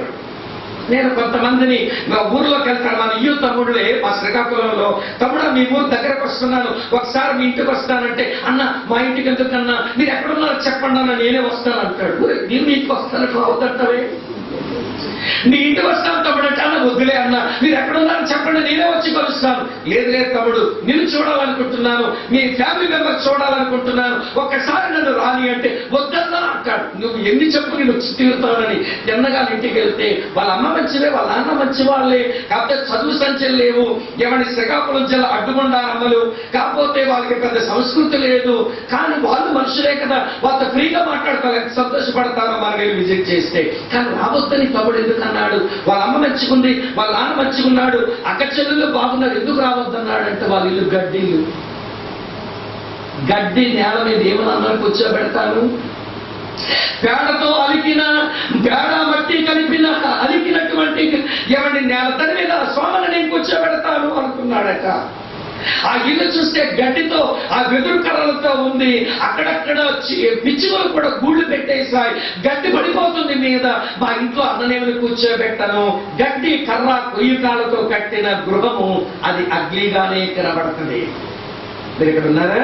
Temporal, ugly. 3వ మాట మీతో చెప్తాను వినండి. కర్ర, గడ్డి, కొయ్యకాలతో కట్టినవి ఇవి చీప్ మెటీరియల్, ఇవి చమకబారు వస్తువులు. ఎవరి వినండి, చాలా చమకబారు. కొండలోకి వెళ్తే మాకు వెదురు కర్రలు వస్తాయి. చేరిపోసిన తర్వాత ఎండ పెడితే వచ్చి గడ్డి వచ్చేస్తుంది. ఎవరి మట్టి కూడా అక్కడే మాకు దొరుకుతుంది. ఆ మట్టిలో గడ్డి కలిపేసి గోడలు కట్టేసి కర్రతో, గడ్డితో, కొయ్యకాలతో వేసేసుకుంటే ఇది చీప్ మెటీరియల్. ఇంకొక మాట మీతో చెప్పనా? ఇంకొక మాట ఏంటో తెలుసా? ఇది ఎక్కడికి వెళ్ళినా దొరికే, ఈజీ టు అబ్టైన్. ఇది ఎక్కడికి వెళ్ళినా దొరికిపోయే మెటీరియల్. అర్థమవుతుందండి? ఇవి తాత్కాలికమైన వస్తువులు, తర్వాత అసహ్యంగా కనబడే వస్తువులు, ఇవి చమకబారు వస్తువులు, ఇవి ఎక్కడికైనా వెళితే దొరికే వస్తువులు. అలాంటి వాటితో ఈ వెయ్యబడిన శిల్పకారుని చేత వెయ్యబడిన పునాది, యేసుక్రీస్తు అనబడిన పునాది మీద ఇలాంటి వస్తువులతో కొంతమంది పరిచర్య పడుతుంటారట. ఏంటి ఈ చమకబారు వస్తువులను ఎలా అప్లై చేసుకోవాలి? నేను వరుసగా ఒక 4 విషయాలు రాశాను. మొట్టమొదటి మాట ఏంటో తెలుసా? Build up with human qualities. ఇవే చమకబారు వస్తువుల చేత పరిచర్య కట్టబడ్డాం. ఈవెన్ ఏమంటే ఈజిఎఫ్ సర్కిల్లో కూడా ఈ మాట గట్టిగా చెప్పాలనుకుంటున్నాను. మనం ఏం చేస్తామంటే లీడర్షిప్ లోకి ఒక మనిషిని తేవడానికి అతను బాగా చదువుకున్నాడన్నా, పెద్ద ఉద్యోగం చేశాడన్నా, కాబట్టి అతనికి నాయకత్వం ఇస్తే మన ఈజిఎఫ్ బాగుంటదన్నా, మన ఈయో బాగుంటదన్నా అనుకుని అతని బయట కనబడుతున్న క్వాలిటీస్ చూసి లీడర్షిప్ లోకి తెచ్చుకున్నాం. తలను కాల్చేస్తున్నారు వీళ్ళు కొరివిల్లాగా. తెలుసా మీకు? వీరికి స్టూడెంట్స్ మినిస్టర్ అంటే ఏంటో తెలియదు, ఎవరి బైబిల్ స్టడీ వాల్యూస్ తెలియదు, క్వైట్ టైం వాల్యూ వీళ్ళకు తెలియదు, ఫెలోషిప్ వాల్యూ తెలియదు, లవ్ అండ్ కన్సర్న్ ఏంటో తెలియదు, ఎక్కడెక్కడో ఏదో బ్యాక్గ్రౌండ్ లో ఉన్నారు. మొత్తానికి ఏదో ఎవరి చదువుకున్న వాళ్ళు మంచిగా ఉంటే బాగుంటుందని వచ్చారు. ఇంకొందుకు కూడా వస్తున్నారు. ఇరు అంటే ఇది ఒక ప్రెస్టీజియస్ సింబల్, ఆత్మీయులను ఒక ముద్ర పడిపోతుందని దొడ్డిదారులు దూరొచ్చేశారు. వాళ్ళకి మనం నాయకత్వాలు ఇచ్చి కూర్చోబెడుతున్నాం. ప్రమాదం వీళ్ళు. వాళ్ళ హ్యూమన్ క్వాలిటీస్ చూసి వారి వలన ఈ పరిచర్య కడదామనుకుంటే ప్రమాదం. వీళ్ళు ఎక్కడ రక్షించబడ్డారు? వీళ్ళకున్న కమిట్మెంట్ ఏమిటి? వీళ్ళకున్న సాక్ష్యం ఏమిటి? తర్వాత ఈ పరిచర్యని వీళ్ళు నిజంగానే అర్థం చేసుకున్నారా? నశించిపోతున్న విద్యార్థుల కొరకు వారికి ఒక ప్యాషన్, ఒక రోషం వారి హృదయంలో ఉందా? ఏది చూడకుండా అతగాని సీనియర్ అడ్వైజర్ను, అతగానేమో ఒక ట్రెజరర్ను, అతగానేమో మరో పోర్టిఫోలియో ఇచ్చి నిలబెడితే తలను కాల్చేస్తాడు. ముందున్న నాయకులు దీనికి ఎందుకు నాయకత్వం ఇచ్చాము, ఈ మంచి పరిచయం ఏం చేస్తాడో అని ఏడవలసి వస్తుంది. ఇంతకుముందున్న లీడర్స్ చెప్తున్నాను. ఈరోజు అన్న వెంకటరాజు అని ఏడుస్తూ చెప్పాడు, ఎవరి బ్రదర్ విద్యాసాగర్ నిలబెట్టుని ఏడుస్తారు. మీ తర్వాత ఎవరిని లీడర్షిప్ లో తెచ్చి పెట్టుకుందామనుకుంటున్నారు? హ్యూమన్ క్వాలిటీస్ చూడకండి, ఎక్కడి నుంచి వచ్చారో, వీరికి ఈ పరిచర్య గురించి అవగాహన ఏంటి, ఏ దృక్పథంతో మన లోపలికి వచ్చారు, ఈ పరిచర్యను మరో తరానికి వీళ్ళు అందించే మనసున్న వాళ్ళేనా, వీళ్ళ రక్షణ అనుభవం ఏంటి, వీళ్ళ సాక్ష్యం ఏంటి ఆలోచించకపోతే ఇంతవరకు మీరు చేసిన పని మీద గడ్డి కర్ర కొయ్యుకాలు మొదలవుతుంది. కాలిపోద్ది పరిచర్య. హ్యూమన్ క్వాలిటీస్ చూడద్దు, అది చాలా ప్రమాదం. హ్యూమన్ క్వాలిటీస్ చూసి ఇలాంటి గొప్ప పరిచర్యలు వారి చేతుల్లోకి వెళితే కాలిన పరిస్థితులను ఎరిగిన వాడుగా హృదయం బాధపడగా చెబుతున్నాను ఈ మాట. రెండో మాట చెప్తాను వినండి. Build up with attractive structures. ఈ రోజున ఈ గొప్ప పరిచర్యను ఏమంటే మన దగ్గర ఇది లేదు, కానీ ఏమంటే ఈ గొప్ప క్రీస్తు పరిచర్యను, ఈ దేవుని గృహాన్ని పెద్ద పెద్ద నిర్మాణాలు కట్టి ఇదే పరిచర్య అనుకుని భయంకరమైన దుస్థితిలోకి వచ్చాం మనం. దీనికి నేను పేరు పెట్టాను, అది 2 సార్లు జ్ఞాపకం చేశాను, మర్చిపోతారేమని జబ్బు పేరు మళ్ళీ చెప్తాను. Cathedral syndrome. Cathedral syndrome. పెద్ద గోపురాలు కడతాం, మనుషులు కట్టాం, వారి జీవితాన్ని బిల్డప్ చేయం, పెద్ద భవనాలు కడదాం. దానికి వీళ్ళు పడే తిప్పలు ఉంటాయంటే మొదలెడతారు. ఇక్కడ మొదలెడతారు, ₹1,00,000 ఇచ్చిన వాళ్ళు 10 మంది కావాలి, ₹1,00,000 ఇవ్వాల్సిన 10 మంది కావాలి. ఏమంటే వినండి, 5 లక్షలు ఇచ్చేవాళ్ళు 4 మంది కావాలి. తర్వాత ఏమో వినండి ప్రియులారా, ఏమంటే తర్వాత ₹10,000 ఇచ్చేవాళ్ళు మరొక 100 మంది కావాలి. ₹5,000 ఇచ్చేవాళ్ళు ఒక 200 మంది కావాలి. అసలు పరిచర్య దేవుడిస్తే ఆ పరిచర్య వనరు దేవుడిస్తాడు కదా. ఈ కెథడ్రల్ ఇది దేవుని సంకల్పమేనా? ఎందుకంత పెద్ద స్ట్రక్చర్స్ మనకి? వినండి ప్రియులారా, ఈ రోజున చర్చెస్ మినిస్ట్రీస్ లో ఉండే వాళ్ళకి అది అర్థం కావడం లేదు. 200 మంది పట్టడానికి ఒక చిన్న గది చాలు. 200 మంది కంటే ఎక్కువ మంది అక్కడ కూర్చున్నారంటే ఎవరు బాగుపడ్డు? అక్కడ స్ట్రైట్ గా చెప్తున్నాను, ఎవడో బాగుపడ్డు? నలుగురితో నారాయణ, కులంతో గోవింద, పండగకు వచ్చామన్నట్టుగా ఆదివారం వస్తారు, ఏమండి అందరూ అరిసినట్టుగా ఏదో 2 పాటలు వస్తారు, వెళ్ళిపోతాయి. ఎడిఫికేషన్ ఉండదు. గుంపును పోగేయటం అది వాక్యానుసారం కాదు. పెద్ద పెద్ద భవనాలు నిర్మించడం, పెద్ద పెద్ద స్ట్రక్చర్స్ నిర్మించడం ఇది కూడా సరైనది కాదు. కొంతమందికి ఏంటంటే నీ మందిరం ఎంత ఉంటుంది బ్రదర్ అంటే, మనం లెక్కగా ఒక 20 అడుగులు పొడవండి, ఒక 15 అడుగులు వెడల్పు చర్చ అంటారు. మీరు ఎక్కడ కూడుకుంటారంటే, మేము మా కృపారావు ఇంట్లో కూర్చుంటాము, మేము రాజమండ్రి ఇది చెప్పాలి. ఎంత ఉంటుందా ఇల్లు, ఎంత ఉంటుందంటే ఒక 60 మంది కూర్చోవచ్చు, అంతేనా మీ ఫెలోషిప్? మా దగ్గర అయితే గడ్డి కర్ర పొయ్యి కాదు, ఇలాంటి వాటి మీద మనసు పెట్టకండి స్నేహితులారా, అది చాలా ప్రమాదం. 3వ సంగతి చెప్తాను, టైం అవుతున్నది కనుక. 3వ సంగతి ఏంటంటే బిల్డప్ విత్ ఎంటర్టైన్మెంట్. ఈ రోజున వినండి, ఎంటర్టైన్మెంట్స్ లో పడ్డాము. క్రీస్తు పునాది, ప్రభువైన యేసుక్రీస్తు అనే పునాది ఒక మంచి శిల్పకారుడి వలె పౌలు వేశాడు. ఈ యుఎస్ఐ పరిచర్యలో ఈనాక్ గారు, జోసెఫ్ అభిషేకరావు గారు, అలాగే సత్యర్థరావు గారు, దత్తు గారు, పిసి వర్గీస్ గారు, జూలియస్ గారు, దీనబంధు గారు, యోహానన్న గారు ఒక మంచి పునాది వేశారు ఈ పరిచర్యకు. దాని మీద నువ్వు ఏం కడుతున్నావు? గడ్డి కర్ర కొయ్య కాదా? ఏం కావాలి మన ప్రోగ్రామ్ లో? ఎంటర్టైన్మెంట్. అన్నా మంచి క్రిస్మస్ ప్రోగ్రామ్ మీరు వచ్చారు కానన్నా, వాక్యానికి ఎక్కువ టైం ఇద్దామన్నా అనుకున్నాం కానన్నా, కొంచెం ప్రోగ్రామ్ లెంగ్తీ అయిందన్నా, కాబట్టి అన్నా కొంచెం వాక్యం త్వరగా 20 నిమిషాలు చెప్పి ముగించేయండి అన్నా. ఎంత ముందంతా ఏం చేశాము అమ్మా? ఎంటర్టైన్మెంట్ లో బోల్డ్ అని ఉన్నాయి ప్రోగ్రామ్. ఏమనుకోకండి చెల్లెలు తమ్ముడు, సీరియస్ గా చెప్తాను. ఈరోజు ఎంటర్టైన్మెంట్ లో ఇవన్నీ అనేక మంది మనసులను పాడు చేస్తున్న ఒక ఎంటర్టైన్మెంట్ ఏంటంటే రికార్డ్ డాన్స్. దానికి మనం పెట్టిన పేరు కొరియోగ్రఫీ. అక్కడ పాటేమో యేసుబాబు పాట, ఇక్కడ ఏల్సిన డాన్స్ పవన్ కళ్యాణ్ డాన్స్.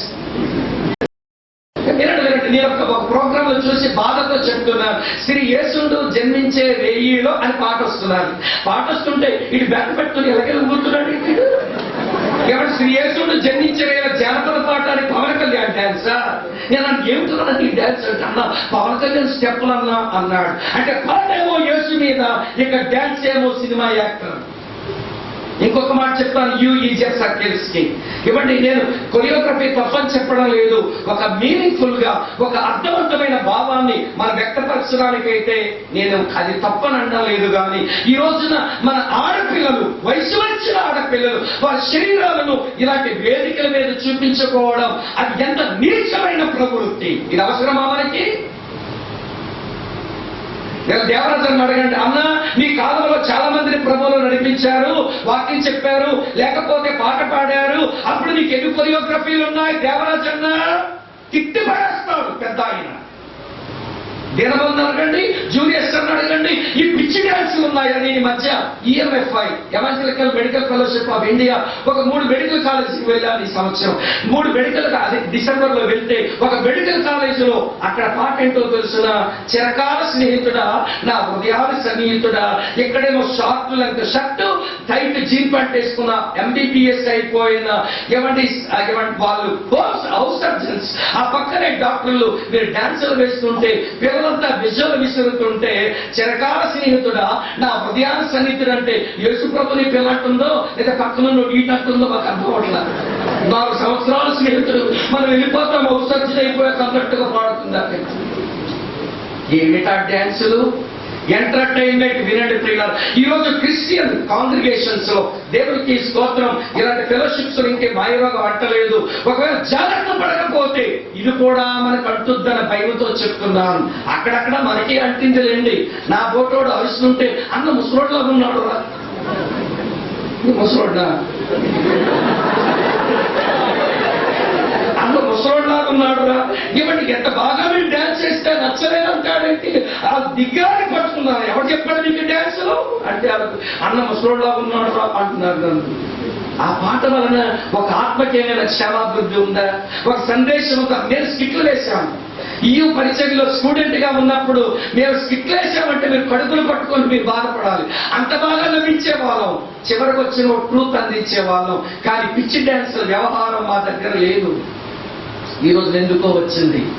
ఈ రోజున క్రిస్టియన్ కమ్యూనిటీలో మన దగ్గర వదిలిపెడితే, బయటికి వెళ్తే 95% ఎంటర్టైన్మెంట్, 5% స్క్రిప్చర్. దేవుని వాక్యమా మనుషుల్లో మార్చేది మన కొరియోగ్రఫీలు, మన స్కిట్లు, లేకపోతే ప్రియులారా మన లఘునాటికలు ఇవా మార్చేవి. మళ్ళీ డ్యాన్స్ లేనప్పుడు స్టేజ్ మీద పొగలాడుతున్నాను. నాకు భయమేసింది, లేకపోతే ఎక్కడైనా కాలిపోతుంది అనుకున్నాను. కాలిపోతుందో లేదన్నా, పొగలు పెట్టామన్నా. ఇదేంటి పొగలు? నాకు అర్థం కావడం లేదు. ఆ పొగల అవసరమా? ఆ పొగల వల్ల ఎవడైనా మారుతాడా? వినండి, మన రాష్ట్రంలో హైదరాబాద్ లో కూర్చున్న ఈ పెద్ద పెద్ద సేవకులు చేసిన దౌర్భాగ్యమైన పనులు ఏమిటండి? ఈ పొగలు ఏమిటండి? కుప్పిగంతులు, ఈ డ్యాన్సులు ఏమిటి? ఇవి ఆత్మలు మార్చేవేనా? విశ్వాసుల జీవితాలు కట్టిన విషయాలేనా? వినండి, కర్ర గడ్డి పొయ్య కాలుస్తాడు. రివీల్ చేస్తాడు. అక్కడ ఉంది వాక్యంలో, ఆయన బయలుపరుస్తాడట వారు చేసిన సేవను. జాగ్రత్త, భయపడదాం ప్రియులారా, భయపడదాం. ఈ రోజున ఎంటర్టైన్మెంట్స్ తో ఈ పరిచర్య కట్టే పని మనం చేయడానికి రాలేదు. అందుకొరకు దేవుడు పిలవలేదు. మంచి ఫౌండేషన్ వేయబడింది, మంచి పునాదుల మీదకి మనం వచ్చాం. నిర్మాణకులుగా దేవుడు ఆయనతో జతపని వారుగా తీర్చాడు. వినండి వినండి జాగ్రత్తగా. హ్యూమన్ ఎబిలిటీస్ ఎవడు చూసి కట్టే పని వాళ్ళకి అప్పగించొద్దు. ఎవడి పెద్ద పెద్ద స్ట్రక్చర్స్ కొరకు మనం ఆశపడొద్దు. తర్వాత ఎంటర్టైన్మెంట్ చోటు ఇవ్వద్దు. 4వ మాట ఏంటో తెలుసా? వినండి, build by only trends and philosophies. ఈ రోజున వినండి, లోకములో ఉన్న తత్వం, లోకములో ఉన్న విధానాన్ని అడాప్ట్ చేసుకుంటున్నారు. నీకు మాట చెప్పనా? లోకంలో ఉన్న ఫిలాసఫీ, లోకంలో ఉన్న ట్రెండ్ ఏంటో తెలుసా? 3 ఓన్లీ ఫిలాసఫీ, ఓన్లీ ట్రెండ్స్ ఏంటో తెలుసా? 3 మాటలు. ప్లెజర్, రెండవది ఏంటో తెలుసా? పాపులారిటీ, మూడవది ఏంటో తెలుసా? ప్రాస్పరిటీ. ఈ 3 కాంటెంపరీ ట్రెండ్, ఓన్లీ ట్రెండ్. దాని కొరకే లోకం వెంపర్లాడుతుంది. సుఖం కావాలి, సరదా కావాలి, మనుషులకు పేరు ప్రఖ్యాతులు కావాలి. దాని మీద వినండి ప్రియులారా, ధనగణతలు కావాలి. లోకమంతా దాని కొరకే పరిగెడుతుంది. ఇలాంటి వాటిని చెప్పి మన మనుషులను కట్టే పని అన్న, నువ్వు ప్రభు నమ్ముకొని జీవితం సుఖమైపోద్దో అని చెప్పకండి. అది ఓన్లీ ట్రెండ్. అక్క, నువ్వు యేసు ప్రభు నమ్ముకో అక్క, నువ్వు ఖచ్చితంగా నీకు పెళ్ళి అయిపోతా అక్క. ఓ పెళ్ళైపోయి ఈ చెప్పక్క, నువ్వు ప్రభు నమ్ముకో అక్క. లేదా ఈ చెప్ప బయట ఉన్న అక్కలు, నువ్వు ప్రభు నమ్ముకో, నీకు దేవుడు ఖచ్చితంగా గర్భఫలం ఇస్తాడక్క. ఇది బైబిలా? ఈ చెప్పాడు ఇస్తాను వాళ్ళకి. ఎట్లా చెప్తున్నావు ధైర్యంగా? ఈరోజు మా క్వశ్చన్ కూడా అలాంటిదే వచ్చింది.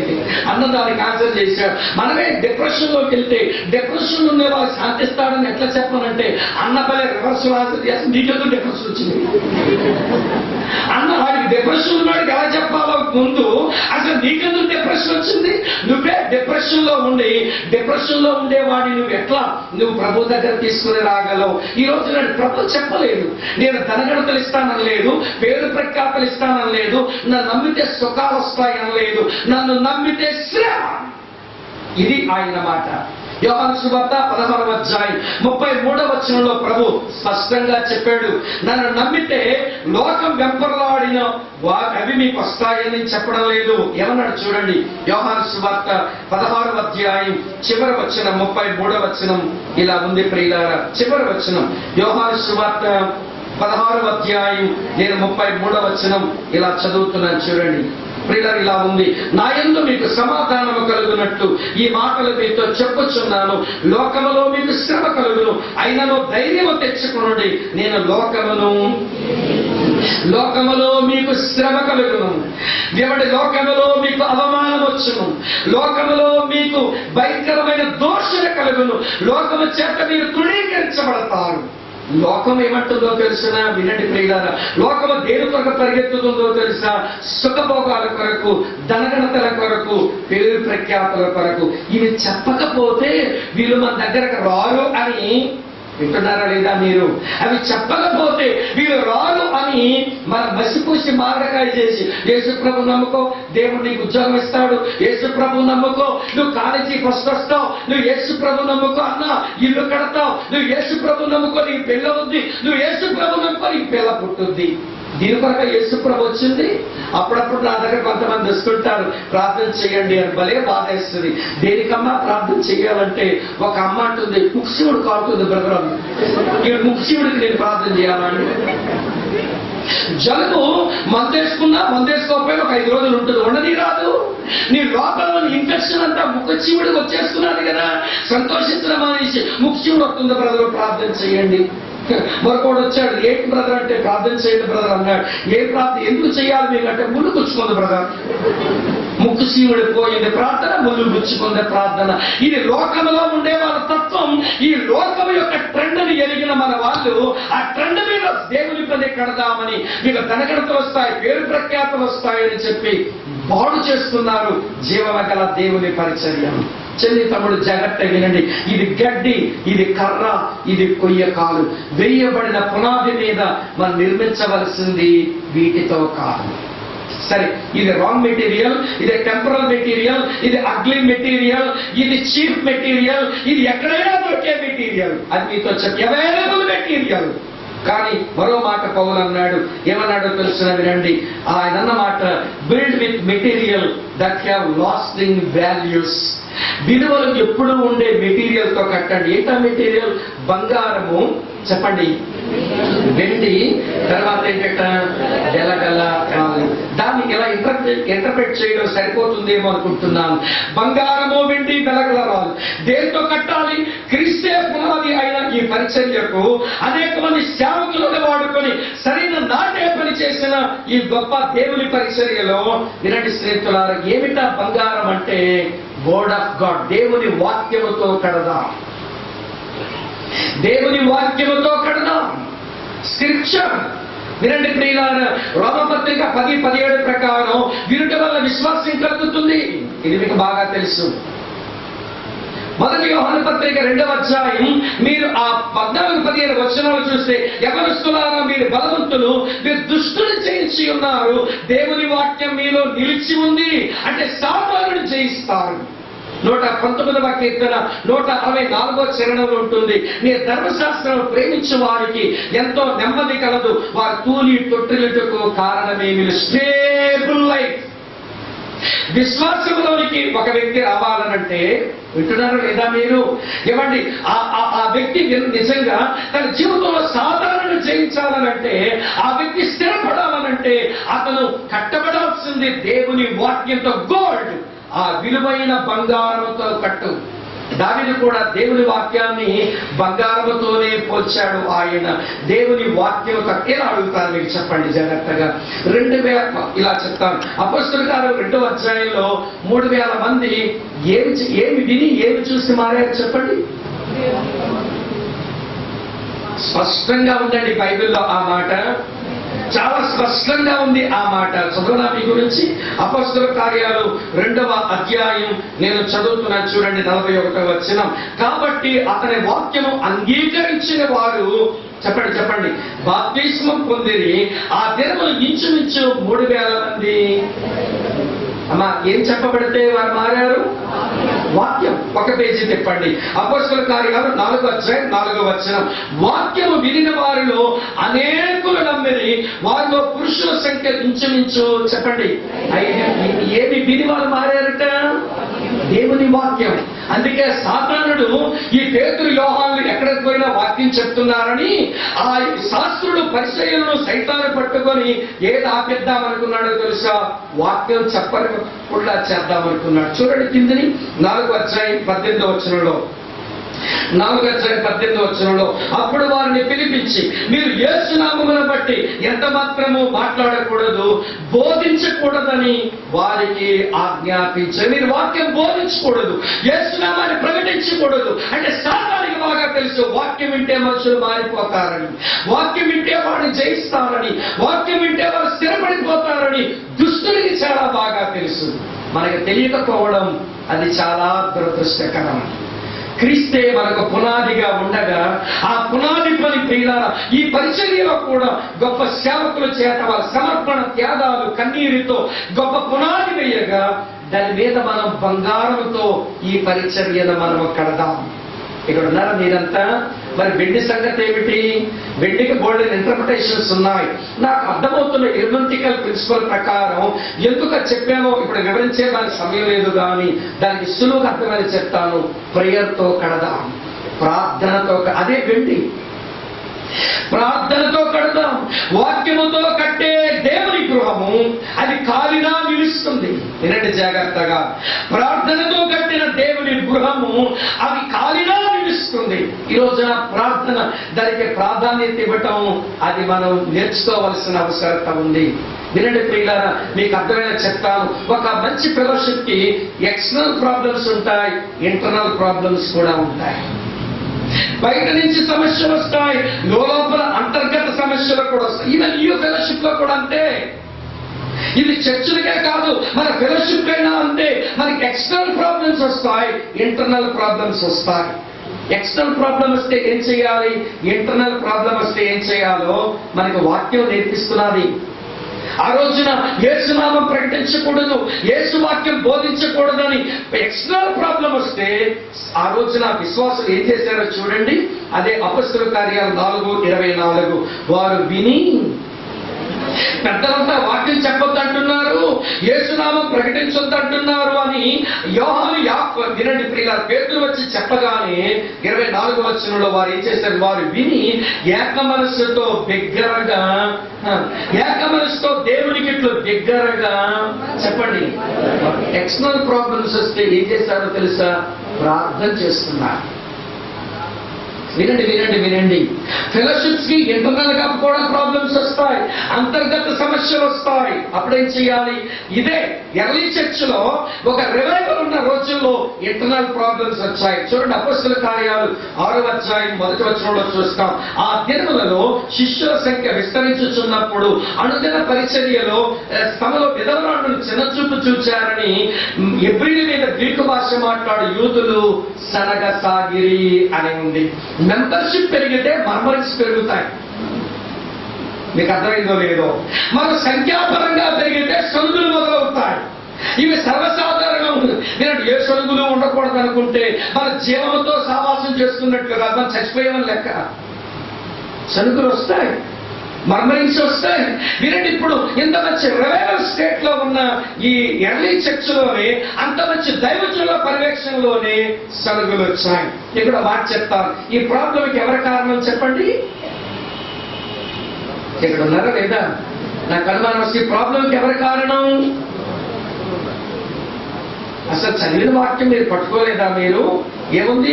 ఆ దినములో శిష్యుల సంఖ్య విస్తరించుచున్నప్పుడు అనుదిన పరిచర్యలో తమలోని విధవరాండ్రులు చిన్నచూపు చూచారని.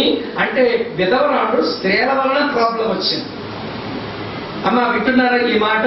అందుకే నేను అప్పుడప్పుడు అంటుంటాను, 100 క్రాఫ్లు ఉన్న గొడవ ఉండదు, కానీ 2 పిల్లలు 2 సార్లు ముడెట్టేసుకుంటారు. 100 క్రాఫ్లున్నా ఏమి సమస్య ఉండదట, 2 పిల్లలు చాలు. ఏంటి అక్క అలా చూసింది అని అక్క ఇంకొక తక్కద అంటుంది. అక్క అలా చూసిందా అలాగందా అని ఇంటికి వెళ్తే భర్తలకు గిలుతాడు ఇచ్చే పక్కలు. ఏమండి ఆవిడ నా వైపు చూసి అలా విందండి అని గిల్లుద్ది అనమాట. ఈ గిల్లుడు రాని గెలగాని ఏమండి గిల్లుచుకున్న ఈ భర్త ఈచే పనులు వచ్చి నా భార్య మాట్లాడుతుంటే అలా చూస్తాడు. అతను చూస్తా, నాకు టైం రాదు, దులిపేనా, కడిగేనా, ఉతికేనా, ఎండబెట్టానా, ఆరబెట్టానా, జాడించేనా, ఇస్త్రీ చేసేనా అనుకుంటాడు. అక్కలు వినండి, మీ వల్ల ఈ పరిచర్య చాలా బాగుంటది, కానీ మీరు సరిగా లేకపోతే సమస్యాత్మకమవుతుంది. సిస్టర్స్, ఈ పక్కలు, ఈ చెల్లెలు జాగ్రత్తగా వినండి. మీ మాట, మీ యొక్క నడవడిక, మీ తీరుతెన్నులు, మీ జీవన శైలి ఈ పరిచర్య మీద చాలా ప్రభావితం చూపిద్దని గమనించండి. భయంతో మీరు బతకపోతే సమస్య వస్తుంది. సరే, ఇంటర్నల్ ప్రాబ్లం వస్తే ఆ ప్రాబ్లంని అపోస్తలుల దగ్గరికి తెచ్చాను. తెస్తే అపోస్తలులు ఓకే, ఆ ఆడవాళ్ళు పిలవండి, ఈ ఆడవాళ్ళు పిలవండి, వీళ్ళు మగాళ్ళు పిలవండి, వీళ్ళు మగాళ్ళు పిలవండి అనలేదు. ఏమన్నారు తెలుసా? భోజనం పంచిపెట్టే పరిచర్యకు ఒక 7 ఏర్పాటు చేయండి అంటూ వారు ఒక మాట అన్నారు. అది నా భలే నచ్చింది. 4వ వచనంలో ఉంటుంది చూడండి. అయితే మేము ప్రార్థన యందును వాక్య పరిచర్య యందును ఎడతెగక విందుమని చెప్పింది. నా గ్రీక్ టెక్స్ట్ కింద ఉన్న ఫుట్ నోట్స్ లో ఏముందో తెలిసిన, అపోస్తలులు అంటే ఆ రోజున అసలు ఈ ఆడవాళ్ళ వల్ల సమస్య వచ్చి మనం ఎంత మంచి జీవనగల సావాసంలో ఈ సమస్య వచ్చిందనంటే తప్పు మనదే అనుకుంటున్నారట. మనం ప్రార్థించవలసినంతగా ప్రార్థించలేదేమో, మన వాక్యం చెప్పవలసినంతగా చెప్పలేదేమో, అందుకే వీళ్ళ వల్ల ప్రాబ్లం వచ్చింది. ప్రార్థనకు అప్పగించుకుందా, ప్రార్థనకు అప్పగించుకుందా. ప్రియమైన అక్క, చెల్లి, తమ్ముడన్నా, ఈ గొప్ప పరిచర్యను దేవుని వాక్యముతో, ప్రార్థనతో కడదాం. వెండి వెలగల రాళ్ళు, వెండి బంగారం. వెలగల రాళ్ళు ఏమిటి అంటే ఇలా నాకు అనిపిస్తుంది. వినండి చెప్తాను, వెలగల రాళ్ళు ఏంటో తెలుసా? వినండి, విశ్వాసము, ప్రేమ, నిరీక్షణతో కడదాం ఈ పరిచర్యను. విశ్వాసము, ప్రేమ, నిరీక్షణ. విశ్వాసం ఉంటే విశ్వాసంతో కూడిన మనం క్రియలు చేస్తాం. ప్రేమ అనుకుంటే ప్రేమతో కూడిన ప్రయాస మనం పడతాం. నిరీక్షణ ఉంటే నిరీక్షణతో మనం ఓర్పు వహించుకొని ఈ పరిచర్యలో మనం ముందుకు సాగుతాం. ఇవి వెలగల రాళ్ళు, ఇవి వెలగల రాళ్ళు. వీటితో కట్టాలి. ఇక్కడ పౌలు అంటున్నాడు, ఇగో నేను పునాది వేశాను, ఒక మంచి శిల్పకారుని వలె నా వంతు పనులు చేశాను, దీని మీద కట్టే వాళ్ళు 2 రకాలుగా కనబడుతున్నారు. అయితే ఒక్క మాట ఎవడు బంగారు వెండి వెలగలరాలు కర్ర గడ్డి కొయ్యకాలు మొదలైన వాటితో కట్టిన ఎడల ఏం జరుగుతుందో తర్వాత చెప్తున్నాడు. ఆ చెప్పక మనకు ఒక మాట చెప్తాను, వినండి ప్రియుల. ఒక పాయింట్ ఇక్కడ, rely upon God's enabling grace. నేను ఎంత చేస్తున్నా, వారేమి చేస్తున్నా, అందరూ గమనించవలసింది ఏంటంటే ఎవరెవరికి దేవుడు అనుగ్రహించిన కృపను బట్టే పని చేయాలి. వినండి జాగ్రత్త. అందుకే ఈ 2 వచనాలు ఇలా ఉన్నాయి. 5వ వచనంలో చూడండి ఒకసారి, ప్రభు అనుగ్రహించిన ప్రకారము అని ఉంది. ఒక్కొక్కరికి ప్రభు అనుగ్రహించిన ప్రకారము అని ఉంది. 10వ వచనం చూడండి, దేవుడు నాకు అనుగ్రహించిన కృప చొప్పున అని ఉంది. మినిస్ట్రీ ఆయన మీద ఆధారపడుతూ ఆయన కృప ఆధారితమైన పరిచర్య మనం చేయవలసి. అందుకనే పౌలు ఇలా చెప్పగలిగాడు. 1 కొరింథీ పత్రిక 15వ అధ్యాయం 10వ వచనంలో అంటాడు కదా, ఆయన అంటాడు, నేను ఏమై ఉన్నాను అది దేవుని కృప వలనే అయ్యున్నాను. నేను అందరికంటే ఎక్కువగా ప్రయాసపడ్డది నేను కాదు, నాలో నుండి పనిచేసిన దేవుని కృపయే. నా మినిస్ట్రీ అది దేవుని కృప మీద ఆధారపడగా చేసింది. వినండి స్నేహితులారా, కట్టేవాళ్ళు కడుతున్నారు, కట్టనివ్వండి. కానీ ఈ పనిలో ఉండే ప్రతి వారు దేవుని కృప మీద ఆధారపడి ఆ కృప ద్వారా అనుగ్రహించబడిన వరములను ఉపయోగించి వారు పని చేయాలి. సరే, చివరికి వచ్చేస్తున్నాను నేను. చివరిదేంటో తెలుసున్నా, వినండి. Always be mindful of the approaching examination. అందరము మన జీవితము, మన పని పరీక్షించబడే ఒక రోజుందని మరవద్దు. ఆరంభంలో మిమ్మల్ని అందరినీ నేను ఒక న్యాయపీఠం ముందుకు తీసుకుని వెళ్ళాను. మీ లైన్లో మీరున్నారు, మీ ముందు వాళ్ళందరికీ ఏదేదో జరిగిపోయింది. మీరు అక్కడ ఉన్నారు, ప్రసంగం విన్నాక ఏమి దొరుకుతుందో మీరు చూసుకోవాలి. మీ లైన్ లో నిల్చున్నారు, ఏముంది అక్కడ, ఏం జరుగుతుంది అక్కడ? చదువుతాను చూడండి. వాని పని కనబడును, ఆ దినమున దానిని తేటపరచును, అది అగ్ని చేత బయలుపరచబడును, మరియు వాని పని ఎట్టిదో దానిని అగ్నియే పరీక్షించును. 3 మాటలు మీరు గమనించాలి ఇక్కడ. మొదటి మాట కనబడును, రెండవ మాట తేటపరచును, మూడవ మాట బయలుపరచబడును అనే మాట. దేవుడు దహించు అగ్ని. ఆయన అగ్ని, వినండి, ఆయన నేత్రాల గురించి కూడా ప్రకటన గ్రంథం 1వ అధ్యాయంలో మనం చూస్తాం. ఆయన అగ్ని జ్వాలల వంటి నేత్రములు కలిగిన వాడు నీ లైఫ్ ను చూసేస్తాడు. వినండి, నువ్వు చేసిన పరిచర్యను చూసేస్తాడు. చూసిన తర్వాత నీ లోపల ఎలాంటి దృక్పథం కలిగిన మనిషి, నీ మోటివ్స్ కూడా ఆయన చూస్తాడు. నీ మినిస్ట్రీ చూస్తాడు, నీ మేనరిజం చూస్తాడు. వినండి ప్రియులారా, నీ మోటివ్స్ కూడా చూస్తాడు. అప్పుడు నోరు తెరిచి ఒక మాట అంటాడు, బల నమ్మకమైన మంచి దాసుడా అనైనా రావచ్చు, ఎవడి సోమరివైన చెడ్డ దాసుడా అనైనా రావచ్చు. నువ్వు రక్షణ పోగొట్టుకో, రక్షించబడ్డావు, పరలోకానికే చేరవసరమా, నరకానికి పోతావు అనుకోవద్దు. కానీ నువ్వు రక్షించబడ్డావు, కానీ ఎలా ఉంటావో తెలుసా? చదువుతాను చూడండి 15వ వచనం. ఒకన పని కాల్చబడిన ఎడల వానికి నష్టము కలుగును, అతడు తన మట్టుకు రక్షింపబడును గాని అగ్నిలో నుండి తప్పించుకున్నట్టు. చెప్పండి, రక్షించబడ్డాడు. నా మట్టుకు నేను ఇలా అనుకున్నాను, ఇది కొంచెం తెగింపు మాటే అనిపించింది, కానీ నా మట్టుకు అనుకున్నాను. మీరు అనుకోండి, లేకపోతే లేదు. దేవుని నోట నుంచి బల నమ్మకమైన మంచి దాసుడా అనే మాట నాకు రానప్పుడు, ఆయన చేతుల్లోంచి ఒక జీతం నాకు ఆయన ఇవ్వలేనప్పుడు, నేను ఆ స్థలములో ఉంటే అది నాకు పరలోకంలాగా ఎలా ఉంటుంది? అది నాకు పరలోకంలా ఎలా ఉంటుంది? మిత్రులారా వినండి, నేను పరలోకానికే వచ్చాను. అందరూ వారి బహుమానం తీసుకుని వెళుతున్నారు. అందరికీ దేవుడు ప్రభు చెప్పవలసిన మాట చెప్పి వాళ్ళని పంపిస్తూ ఉన్నాడు. నాకేమో ఒక ప్రతికూలమైన మాట వచ్చింది. నేను చేసిన పరిచర్య అంతా కాలిపోయింది. నా పునాది మాత్రమే మిగిలింది. ప్రభు అయిన యేసుక్రీస్తు నమ్మానంతే, మిగిలిన పనంతా కాలిపోయింది. చెడ్డదాసుడు అన్నాడు, జీతమే లేదు, ఇప్పుడు నాకు ఏమీ మిగలలేదు, సిగ్గుతో పరలోకములో నిలబడవలసి వస్తుంది. మిమ్మల్ని ఛాలెంజ్ చేయడానికి ఒక సాక్ష్యం చెప్పి ముగిస్తాను. ఇది నిజంగా మీకు ఛాలెంజ్. వినండి మీరు ఎక్కడికి వెళ్ళినా నేను మర్చిపోలేను ఇది చెప్పకుండా. ఈ సంఘటన నా జీవితం మీద చాలా ప్రభావితం చేసింది కనుక నేను చెప్పక మానలేను. వినండి ప్రియులారా, ఈ టెస్టిమోనీ లేకపోతే సవాలు మాట విని మనం ప్రార్థన చేసుకుందాం. చాలా కాలం క్రిందట అంటే సుమారు 1997వ సంవత్సరం నేను ఒక స్టూడెంట్స్ మీటింగ్కి ఇలానే పిలవబడ్డాను. మెడికల్ స్టూడెంట్స్ వచ్చారు, ఇంజనీరింగ్ వాళ్ళు వచ్చారు, ఏజీపీఎస్ వాళ్ళు వచ్చారు, డిగ్రీ ఇంజనీరింగ్ పిల్లలు చాలా మంది వచ్చారు. 500 మంది పైగా ఉన్నారు.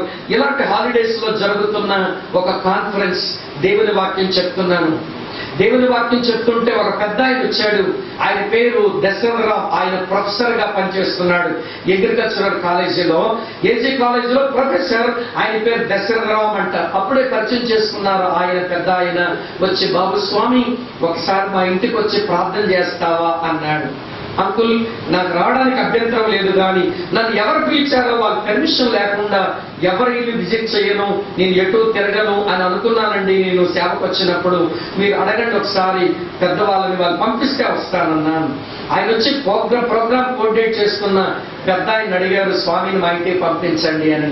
కోఆర్డినేటర్ అన్నారు, మధ్యాహ్నం క్వశ్చన్ అండ్ ఆన్సర్ సెషన్ పెట్టాము, ఈ స్టూడెంట్స్ అంతా ఏవో ప్రశ్నలు వేస్తారు, దానికి స్వామి ఆన్సర్ చేయాలి, రాత్రి మళ్ళీ డివోషన్ ఉంటుంది కదండి, అప్పుడు తీసుకురండి, మీ పాప కొరకే ప్రార్థన చేయాలి కదా అంకుల్, తీసుకురండి అని అతను పంపించారు. బాబు రాత్రి వస్తాను బాబు అని ఆ పెద్ద ఆయన కొట్టుకున్నాడు, కానీ ముందాగా ఉన్నారు. ఆయన ఇలా నమస్కారం చేసి వెళ్ళిపోయాడు. అతను బ్రాహ్మణ కులమును చెందినవాడు, అంటే సాంఘిక స్థితిగతుల్లో వెళ్ళిపోయాడు. Night meeting జరుగుతున్నారు. ఇట్లని నేను ఇలానే నిలబడి వాక్యం చెప్తున్నాను. ఆ చివరి రోడ్డు మీద ఒక జీప్ వచ్చి ఆగింది. ఆగిన తర్వాత ఆ జీప్ లోంచి ఒక అమ్మాయిని ఆ రోడ్డు మీద మంచం వేసి దుప్పట వేసి దాని మీద దించుతున్నారు. నాకు కనపడుతున్నది ఆ స్టేజ్ మీద నుంచి. సరే నాకు అర్థమైంది దశరథరావు గారు వాళ్ళ పాపం తెచ్చారు అని. వాక్యం అయ్యాక ఆయన వచ్చారు, బాబు ఎక్కడ మీటింగ్ తెచ్చాను, వాక్యం వినింది పాప, ఒకసారి రండి ప్రార్థన చేద్దరు కానీ అన్నారు. దగ్గరికి వెళ్ళాను. మంచానికి పొడుగ్గా ఉంది పాప. 24 సంవత్సరాల యవనస్తురాలు, పేరు శ్రీదేవి. అందమైన ముఖం, చాలా అందంగా ఉంది. కానీ విచారం ఏంటో తెలుసా, దోమలు కుడుతున్నాయి ముఖం మీద, చేతుల మీద. విదిలించుకోవట్లేదు, కొట్టుకోవడం లేదు. ఏంటి పిల్ల దోమలు ఎలా ముసురుతుంటే ఏమీ కదలడం లేదు. అంకుల్ ఏంటి అమ్మాయి పరిస్థితి అన్నాను. ఎవరికో ఈ జబ్బు వస్తుందట, నా కూతురికి వచ్చింది బాబు. ఈ పాపకు కాలు చేతులు పనిచేయవు, ఇక్కడి నుంచి కింది భాగం ఏమీ పనిచేయదు, ఇక్కడి నుంచి మాత్రమే పనిచేస్తా ఉంటది, కింది భాగం ఏమీ పనిచేయదు అని పెద్ద ఆయన చెప్పారు. ఆ పిల్లలు చూసినప్పుడు భలే దుఃఖం అనిపించింది. అందమైన చెల్లి ఏమండి చక్కగా ఉంది, నవ్వుతూనే కనబడుతుంది మంచం మీద పడుకుని. నేను నిలబడ్డాను. చెల్లి ప్రార్థన చేస్తానమ్మా, ఏమని ప్రార్థన చేయమంటావు అన్నాను. ఆ పాప నవ్వుతూ అంటుంది, అనయ్య కరుణామయుడు సినిమా టీవీలో డాడీతో పెట్టించుకొని చూసి యేసు ప్రభు నమ్మాను అన్నయ్య. నేను నెమ్మదిగా బైబిల్ కొని తెమ్మన్నాను. డాడీ పక్కన కూర్చొని బైబిల్ చదువుతుండగా డాడీ కూడా ప్రభు నమ్ముకున్నారన్నయ్య. మా ఇంట్లో నేను మా డాడీ యేసు ప్రభు నమ్మాం, మా మమ్మీ మా అన్నయ్య ఇంకా ప్రభు నమ్మలేదన్నయ్య. వాళ్ళు మారు మనసు వరకు ప్రార్థన చేయండి, నేను బాగుపడాలని చెయ్యక్కర్లేదన్నయ్య అంది. షాక్ తిన్నాను. మన క్రైస్తవులు ఈ రోజున ఒక తలనొప్పి ప్రార్థన అంటారు, కాలు నొప్పి ప్రార్థన అంటారు, కానీ ఇంట్లో రక్షణ లేని అమ్మ అన్నయ్య కొరకు ప్రార్థన చేయమని అడుగుతుంది ఈ పిల్ల. నాకు భలే సంతోషం అనిపించి ప్రార్థన చేశాను, కన్నీటితో ప్రార్థన చేశాను. నిజంగా బాధ అనిపించింది. ప్రార్థన చేశాను. ప్రార్థన అయిన తర్వాత పాప అంది, అనయ్య బైబిల్ డాడీ చదువుతున్నారు, బోల్డ్ అని ప్రశ్నలు వస్తున్నాయి, మాకు చర్చికి వెళ్ళే అవకాశం లేదు కనుక మీకు ఉత్తరాలు రాయిస్తాను, మీరు జవాబులు ఇస్తారా అని అడిగింది. అడిగితే నన్నాను ఖచ్చితంగా ఇస్తానమ్మని చెప్పి ఇంటికి వచ్చి నా భార్యతో చెప్పాను. బాపట్ల నుంచి శ్రీదేవి అమ్మాయి దగ్గర నుంచి లెటర్స్ వస్తాయి, వాళ్ళ నాన్నగారు రాస్తారు, నేనుంటే నేనే రిప్లై ఇస్తాను, లేకపోతే వెంటనే రిప్లై రాసి ఆ పిల్లని బలపరచాలి, ఆ పిల్ల పరిస్థితి ఎట్లా ఉంది అని చెప్పాను. సరే ఉత్తరాలు ఆ పిల్ల తరచూ రాయిస్తుంది. అసలు నెలలో 2-3 ఉత్తరాలు వచ్చేసేవి. వాటితో ఏది జరిగినా రాసేసేది, ఏ పరిస్థితి జరిగినా బయలుదేరి చదువుకున్నా అన్నీ రాసేసేది ఆ పిల్ల. మేము సలహాలు ఇస్తూ ఉండేవాళ్ళం. అలాగ మా మధ్య కొంచెం ఒక ప్రేమ అనుబంధం పెరిగింది. నేను తర్వాత సంవత్సరం లేని ఇక్కడ, అందుకే నేను ఆ పిలువపట్టాను కానీ పోలేకపోయాను. అటు తర్వాత సంవత్సరం మళ్ళీ నేను వెళ్ళవలసిన సమయం వచ్చింది. ఆ సమయానికి ముందు కొద్ది నెలలుగా ఉత్తరాలు రావడం ఆగిపోయింది. నేను అనుకున్నాను బహుశా శ్రీదేవి చచ్చిపోయి ఉంటది, వాళ్ళ నాన్నగారు ఇక ఈ బ్యాక్ స్ప్రెడ్ అయిపోయి ఉంటాడు ఆయన, అందుకే లెటర్స్ రావడం లేదు అనుకున్నాక మరి నెక్స్ట్ ఇదే పొంగల్ హాలిడేస్ లో మళ్ళీ మన క్యాంపుకు వెళ్ళాను, బాపట్లకు మీటింగ్ వెళ్ళాను, స్టూడెంట్స్ మీటింగ్ కు వెళ్తే వినండి, క్యాంప్ ద్వారా ఒక అన్నయ్య వచ్చారు, బాబు శ్రీదేవి ఇంటికి వెళ్ళి కొంచెం ఆ పిల్లకి ప్రార్థన చేయండి అన్నారు. హడావుడి గురించి చెప్పాడు. నేను షాక్ తిన్నాను, నా పిల్ల బతికే ఉందా, మరి ఉత్తరాలు ఎందుకు ఆగిపోయాయి, మేము రాసిన ఉత్తరాల వలన ఏమైనా హత్య అయిందా, మేమైనా కఠినంగా పరుషంగా ఏమన్నా రాశామా, ఉత్తరాలు రాయడం ఎందుకు ఆగిపోయింది అని లోపల చాలా అనుమానం వస్తుంది. అక్కడే మన ఈజిప్ట్ అన్న చెన్నై సూర్య ఒక అన్నయ్య ఉంటాడు, ఆయన కూడా నాతో ఉన్నాడు. అన్న ఇలా వెళ్దాం అనుకుంటున్నాను, మీరు వస్తారంటే నేను వస్తాను, తమ్ముడు చెల్లి చూసినట్టు ఉంటుందని నేను ఇద్దరము వాళ్ళ ఇంటికి వెళ్ళాం. మధ్యాహ్నం భోజనం అయిన తర్వాత చాలా పెద్ద ఇల్లు, ఆ గేట్ తోసుకుని లోపలికి వెళ్ళాం. బయట ఆరు బయట మంచం మీదనే ఆ పిల్ల పడుతుంది. నేను మొట్టమొదటిసారి చూసినప్పుడు మంచానికి పొడుగ్గా ఉంది, కానీ ఇప్పుడు నేను వెళ్ళినప్పుడు అలా లేదు, మంచానికి అడ్డుగా వేస్తే సరిపోయింది. కారణం చేతులు రెండు దగ్గరకు అయిపోయాయి, ఈ కాళ్ళు రెండు దగ్గరకు అయిపోయాయి, ఇలా ఉంది. ఛాతి కూడా నొక్కేస్తుంది. ఆ తల ఆ మంచం కర్రకు ఇలా ఆనించి మమ్మల్ని చూస్తూ నవ్వుతట్టుంది. అన్నయ్య రండి కూర్చోండి అంటుంది, తల ఇలా తిప్పుతూ.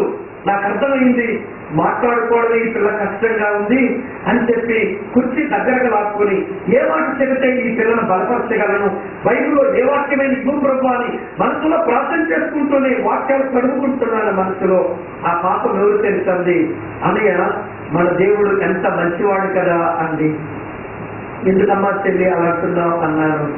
అంటే ఆ పాప అంటుంది, చెబుతుంది కానీ కళ్ళ నుంచి నీళ్లు దిగుతున్నాయి, అన్నయ్య నాన్నగారికి స్ట్రోక్ వచ్చింది అన్నయ్య, అందుకే నీకు ఉత్తరాలు రాయలేకపోయాం. నాన్నగారు ఆ మంచం మీద పడుకోబెట్టారు, నన్ను ఈ మంచం మీద ఉంచారు. మమ్మీ అన్నయ్య పట్టించుకోరు, నీకు తెలుసు కదా, నన్ను ఎవరు పట్టించుకోకపోవడం చూసి డాడీకి నోట్లోంచి మాట రాదు, ఒక చెయ్యి రాదు, కాలు రాదు, ఆయన నాకేం చెయ్యలేడు. కానీ అన్నయ్య పట్టించుకోవడం లేదని, నన్ను ప్రేమించట్లేదని అలా మంచం మీద ఏడుస్తూ డాడీ కనబడేవాళ్ళు. అన్నయ్య నేను ప్రభువుని అడిగాను, ప్రభు డాడీ నీ దగ్గర తీసుకుని వెళ్ళిపోవా, నా కష్టం చూడలేకపోతున్నారని ప్రభువుని అడిగాను అన్నయ్య. మన ప్రభు డాడీ తీసుకుని వెళ్ళిపోయారన్నయ్య అంటే అప్పుడు అర్థమైంది నాకు లెటర్స్ ఎందుకు ఆగిపోయాయో. లెటర్స్ రాస్తే ప్రొఫెసర్ దశరథరామ్ గారు చచ్చిపోయారు. ఏం చెప్పగలను ఈ పిల్లలు, ఏ వాక్యం చెప్పి ఆదరించగలను, నాకు ఏడుపు వస్తుంది. నేను కుర్చీ దగ్గరే కూలబడ్డాను, ఏం చెప్పాలో తోచడం లేదు. ఏవో 2 మాటలు 46వ కీర్తన చదివి 2 మాటలు చెప్పి చెల్లి మీటింగ్ టైం అవుతుందమ్మా వెళతాము అన్న నిలుచున్నాను. ఇద్దరం ఆ చెల్లంటుంది, అన్నయ్య నా ప్రార్థన చేయండి అంటూ నా సేవ కొరకు ప్రార్థన చేయండి అన్నయ్య అంది. చెన్నైస్తున్నాను అంటాడు, రెండు తమ్ముడు ఏం సేవ చేస్తున్నారు, నేను కూడా అడిగాను ఏం సేవ చేస్తున్నావు చెల్లి అన్నాను. ఏం లేదన్నయ్య, నాన్నగారు చనిపోక మునిపే ప్రైవేట్ బ్యాంకులో కొంచెం డబ్బులు ఇచ్చారన్నయ్య, ప్రతి నెల వడ్డీ డబ్బులు వస్తాయి, నా పేరు మీదనే వస్తాయి. ఎదురింటి ప్రొఫెసర్ రెడ్డి గారు, ఏపీ కాలేజ్ ప్రొఫెసర్ రెడ్డి గారు ప్రతి నెల డబ్బులు తెస్తారన్నయ్య, నేను బల రిక్షా వాడికి ఆ డబ్బులను ఇచ్చేస్తానన్నయ్య. ఆ ఫ్లాట్ రిక్షాలో వారానికి 2 రోజులు ఒక దుప్పటి కొన్ని కరపత్రాలు తీసుకుంటాడన్నయ్య, నన్ను బల రిక్షా మీద వేసుకుని తీసుకుని వెళ్తాడు. ఒక కాలేజీ గేట్ ముందు, ఒక ఇంజనీరింగ్ కాలేజ్ గేట్ ముందు, హాస్పిటల్ గేట్ ముందు, అక్కడ ఒక లేకపోతే బ్యాంకు గేట్ ముందు ఆ దుప్పట వేసుకుని పడుకోబెడతాడన్నయ్య. వాడు బాడుకు వ్యాపారానికి వెళ్ళిపోతాడు. నేను ఆ దుప్పట మీద ఉండి యేసు ప్రభువే నిజమైన దేవుడు, ఆయన నమ్ముకోనండి, ఆయన మీ పాపాలు క్షమిస్తాడు, ఆయన మీకు పరలోకం ఇస్తాడు, ఆయనే నిజమైన దేవుడు అని నాకు వచ్చే స్వరంతో అడుగుతున్నాను అన్నయ్య. కొంతమందిని అడుక్కోవడానికి వచ్చానేమని నాకు చెవుల డబ్బులు ఇస్తున్నారు, నేను అడుక్కోవడానికి రాలేదు. నేను ప్రొఫెసర్ దశరథరావు గారి యొక్క కూతురు నేను చెప్తున్నాను అన్నయ్య, ఇప్పుడిప్పుడే నా సేవ ఫలిస్తుందన్నయ్య, నేను కొంతమందిని ప్రభువులో నడిపించగలుగుతున్నాను. నేను చచ్చిపోయే లోపుగా దేవుడు ఎదుటికి వెళ్ళినప్పుడు కొంతమందిని ప్రభు దగ్గర తీసుకుని వెళ్ళాలని ఉందన్నయ్య, నా సేవ కొరకు ప్రార్థన చేయండి. ఆ డబ్బులు బలరక్ష వాడికి ఇవ్వకపోతే హార్లిక్స్ బార్నవిటా కొనుక్కోవచ్చు, మందులు కొనుక్కోవచ్చు, పళ్ళు కొనుక్కోవచ్చు. ఆ డబ్బులన్నీ బలరిక్ష వాడికి ఇస్తుంది. వారానికి 2 రోజులు కాలేజీ గేట్ ముందు ప్రియులారా ఒక చచ్చుబడిన ఒక మాత్ర ముద్దలాగా పడుతుంది, అరుస్తుందట, సేవ చేస్తుంది. నేను కొద్ది సంవత్సరాల కిందట, ఒక 5 సంవత్సరాలు ఉంటుంది, అక్కడ స్టీవెన్ ఒక తమ్ముడు ఉన్నాడు, మన మధ్యలోనే ఉన్నాడు, ఇక్కడ రామచంద్రాపురం. ఆయన మీటింగ్ పెట్టాడు. ఒకసారి నన్ను వాకింగ్ చెప్పడానికి పిలిచాడు. నేను వాకింగ్ చెప్పడానికి వచ్చాను. అప్పటికే స్టేజ్ మీద ఒక ఆయన సాక్ష్యం చెప్పడానికి సిద్ధంగా ఉంది. సాక్ష్యం మొదలు పెట్టాడు. నేను స్టేజ్ మీద అక్కడ కూర్చున్నాను. ఆయన అన్నాడు, నేను ఒక అక్క సేవలో రక్షణ పొందాను. అక్క 10 సార్లు ఒక అన్నయ్య ఇలా రాశాడు ఈ వాక్యాన్ని, నన్ను ఇలా బలపరిచాడు, ఇలా చెప్పాడు, ఇలా ప్రోత్సహించాడని అక్క చాలాసార్లు చెప్తూ ఉండేది. ఇప్పుడు ఆ అక్క చెప్పిన అన్నయ్య ఈ స్వామి గారు, ఈయన ఇక్కడ స్పీకర్ గా రాగా నేను సాక్ష్యం చెప్పే భాగ్యం దొరికిందని నన్ను సభకు పరిచయం చేశారు. రామచంద్రాపురంలో ఆయన పేరు శ్రీనివాసరెడ్డి, అనంతపురంలో సేవ చేస్తున్నాడు. సాక్ష్యం అయిపోయాక నా పక్కన కూర్చున్నాడు. చెప్పాడు ఆ బ్రాహ్మణ అమ్మాయి గురించి, దాని సాక్ష్యమై నా పక్కన కూర్చున్నాడు. తమ్ముడు చెల్లి పరిచర్య ఎలా సాగింది, మీరు ఎట్లా ఉన్నారు, మీరు నన్ను ఇలా కలుసుకోవడం నాకు సంతోషంగా ఉందని పలకరించాను. అన్నయ్య అక్క సేవలో నేను నా భార్యతో కలుపుకుంటే 22 మంది సేవకులను తయారయ్యామన్నయ్య. 22 మంది సేవకులను తయారయ్యా. ఎంతమంది విశ్వాసం తయారు చేసిందో ఎరగదు. అప్పుడప్పుడు కొంతమంది చెప్తుంటారు, నేను శ్రీదేవి ఒక్క పరిచర్యలో రక్షణ పొందామని అంటే నాకు భలే సంబరం అనిపిస్తుంది. వీళ్ళ గతించిన ఒక 3-4 సంవత్సరాల కిందట, 4 సంవత్సరాలు అయిపోతుంది అనుకుంటాను, ఆ చెల్లి ప్రభునందు నిద్రించింది కానీ ఎంతమందిని సమకూర్చి వెళ్ళిపోయింది. నేను సవాలు చేస్తున్నాను, నోరు తెరవడానికి నీకు మాటలు రావా? ఒక కరపత్రం అందించడానికి చెయ్యి రాదా? ఒక కాలేజీ క్యాంపస్ లో స్టూడెంట్స్ రూమ్కి వెళ్ళడానికి నీకు కాలు రావా? ఈ రోజున ఒక వ్యక్తికి ఏదైనా సాధించడానికి నీ జోబుల్లో ఏమీ లేవా? కానీ మనం ఒక శ్రమంలాగా బతుకుతున్నాం. శ్రమంలాంటి పిల్ల ప్రభు కొరకు బ్రతుకుతూ జీవించి కొంతమందిని ప్రభు కొరకు సంపాదించి వెళ్ళిపోయింది. నేను ఒక మాట మళ్ళీ చెప్తాను, నీ జీవితం, నీ క్రియలు, మన పరిచర్య అగ్ని పరీక్షతో పరీక్షించబడ్డ రోజున పరలోకానికి వస్తావు. కానీ ఏ మాట ఏస్తున్నట నీ కొరకు లేకపోతే, ఆయన చేతిలో ఏ చేతము నీకు రాకపోతే అది నీకు పరలోకం అని ఎలా అనిపిస్తుంది తమ్ముడు? అది పరలోకం అని ఎలా అనిపిస్తుంది నీకు? అనయా, చెల్లి, అక్క, ఆలోచించండి. ఏం చేద్దాం మనం? ఒకవైపు విద్యార్థులు నిజదేవుడు ఎవరో తెలియక, ప్రేమించే వాళ్ళు ఎవరో తెలియక, నిరాశలు నిస్పృహలో కృంగిపోతూ చచ్చిపోదామని కొంతమంది అనుకుంటున్నారు, ఇల్లు విడిచిపెట్టి మారిపోదామనుకుంటున్నారు, వారి చదువులు పాడు చేసుకుంటున్నారు, వారి భవిష్యత్తును పాడు చేసుకుంటున్నారు, తల్లిదండ్రులకు గుండెల మీద కుప్పటైపోయారు, సమాజానికి చేరపురుగులుగా తయారవుతున్నారు. ఇక్కడ కూర్చున్న మన మీద బాధ్యత లేదా? వేరు వేరు వరమనిచ్చిన ఆయన వేరు వేరు పనులు కొరకు మనం నియమించలేదా? ఈ రాత్రి ఎలా పరలోకంకి వెళ్ళి నిలబడదామనుకుంటున్నావు? ఇంకా నిలబడే ఉన్నావు సుమా, ప్రసంగా విన్నావు. ఇప్పుడు ప్రభు నోరు తెరిచి నిన్ను ఏమని అంటాడు? ఆయన చేతుల్లోంచి నీకు ఏమి వస్తుంది? అది ప్రసంగ ముగింపు అయింది. నువ్వే ఆలోచించుకోవాలి. సెలవుస్తున్నాం, కళ్ళు వస్తుందాం, ప్రార్థన చేద్దాం.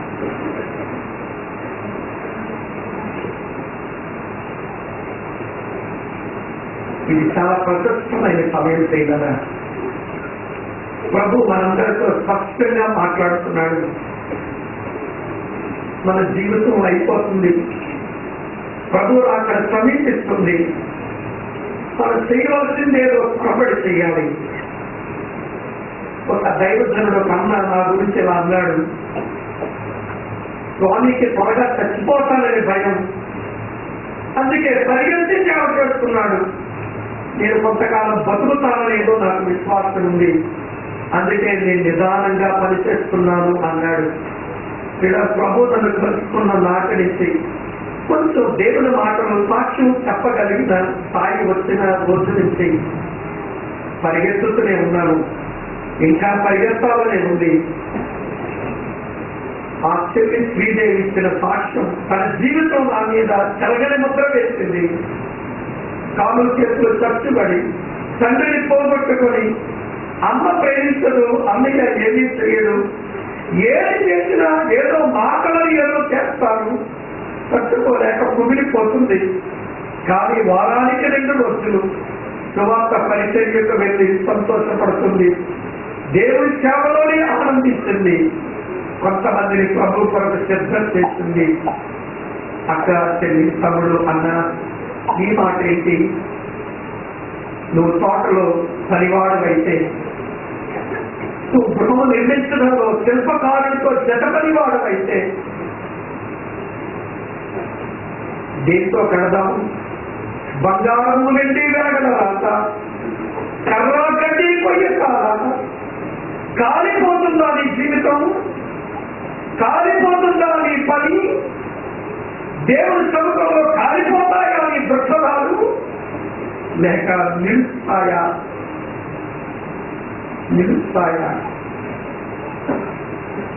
ఇన్ని మాటలు విన్న తర్వాత ఈ గొప్ప పరిచర్య కొరకు, ఈ గొప్ప దేవుని పరిచర్య కొరకు, దేవుని గృహ నిమిత్తం మనుషులను కట్టేందుకు దేవుని వ్యవసాయం అనేక హృదయాలను దున్ని వాక్యమనే విత్తులు పెట్టి పరిశుద్ధాత్మ దేవుని సన్నిధి నీళ్లు పోసి ఇంత మంచి ఫలాలు చూడగలుగునట్లుగా పనిచేద్దామా? ఇదే మీ మాట అయితే రండి, నాకు ఇదే మాట. చచ్చే వరకు ఆయన పని చేస్తాము. ఒకవేళ తిరగలేని పరిస్థితి వస్తే మంచం పట్టినా పని చేద్దాం. ఏదైనా ఆయన పని చేద్దాం, ప్రార్థిద్దాం, వాక్యం చెబుదాం. విశ్వాసము, నిరీక్షణ, అలాగనే పిల్లల ప్రేమ మన ప్రజల్లో ఉత్పన్నమవునట్లుగా పనిచేద్దాం. ఇదే మీ మాట అయితే, ఇదే మన తీర్మానం అయితే, ఈ రాత్రులు సవాలు చేయబడితే ప్రభుకి ఒక మాట చెప్పి వెళ్తావా ఇక్కడి నుంచి? ప్రభువా, నీ జత పని వాడని, నీ జత పని పెట్టాను, నేను మరణించే వరకు కూడా నీ కొరకు బ్రతుకుతాను ప్రభువా, నీ కృప నాకు ఇవ్వవా అని అడుగుదామా? అలాంటి మనసు ఉన్న తమ్ముళ్ళు, చెల్లెళ్ళు, అక్కలు, అన్నలు ఎవరైనా ఉంటే ఉన్న పాటలు వేసి నిలబడి, ఇక రేపు రాత్రి లేదు, రేపు రాత్రి ఆంత్రకాలు లేదు, రేపు రాత్రి వీడియో కట్ చేసుకోవడానికి పిలుపు లేదు, ఇదే చివరి రాత్రి నిన్ను నువ్వు ప్రభుత్వంలో ప్రతిష్ఠించుకుంటావా? ఈ గొప్ప పనికి నిన్ను అప్పగించుకుంటావా? వందనాలు తమ్ముడా, వందనాలు చెల్లి. ప్రభు నీ తీర్మానం చూస్తూ ఉండగా, నీ కన్నీటిని ప్రభు చూస్తూ ఉండగా, నీ ప్రేమలో ఆయన చూస్తూ ఉండగా నిన్ను నువ్వు ప్రభుకి పునః ప్రతిష్ఠ చేసుకో. ఇంకెవరైనా ఉన్నారా? ప్రార్థన చేసుకుందాం. కనబడుతున్న సోదరులు డాక్టర్ విద్యాసాగర్ గారు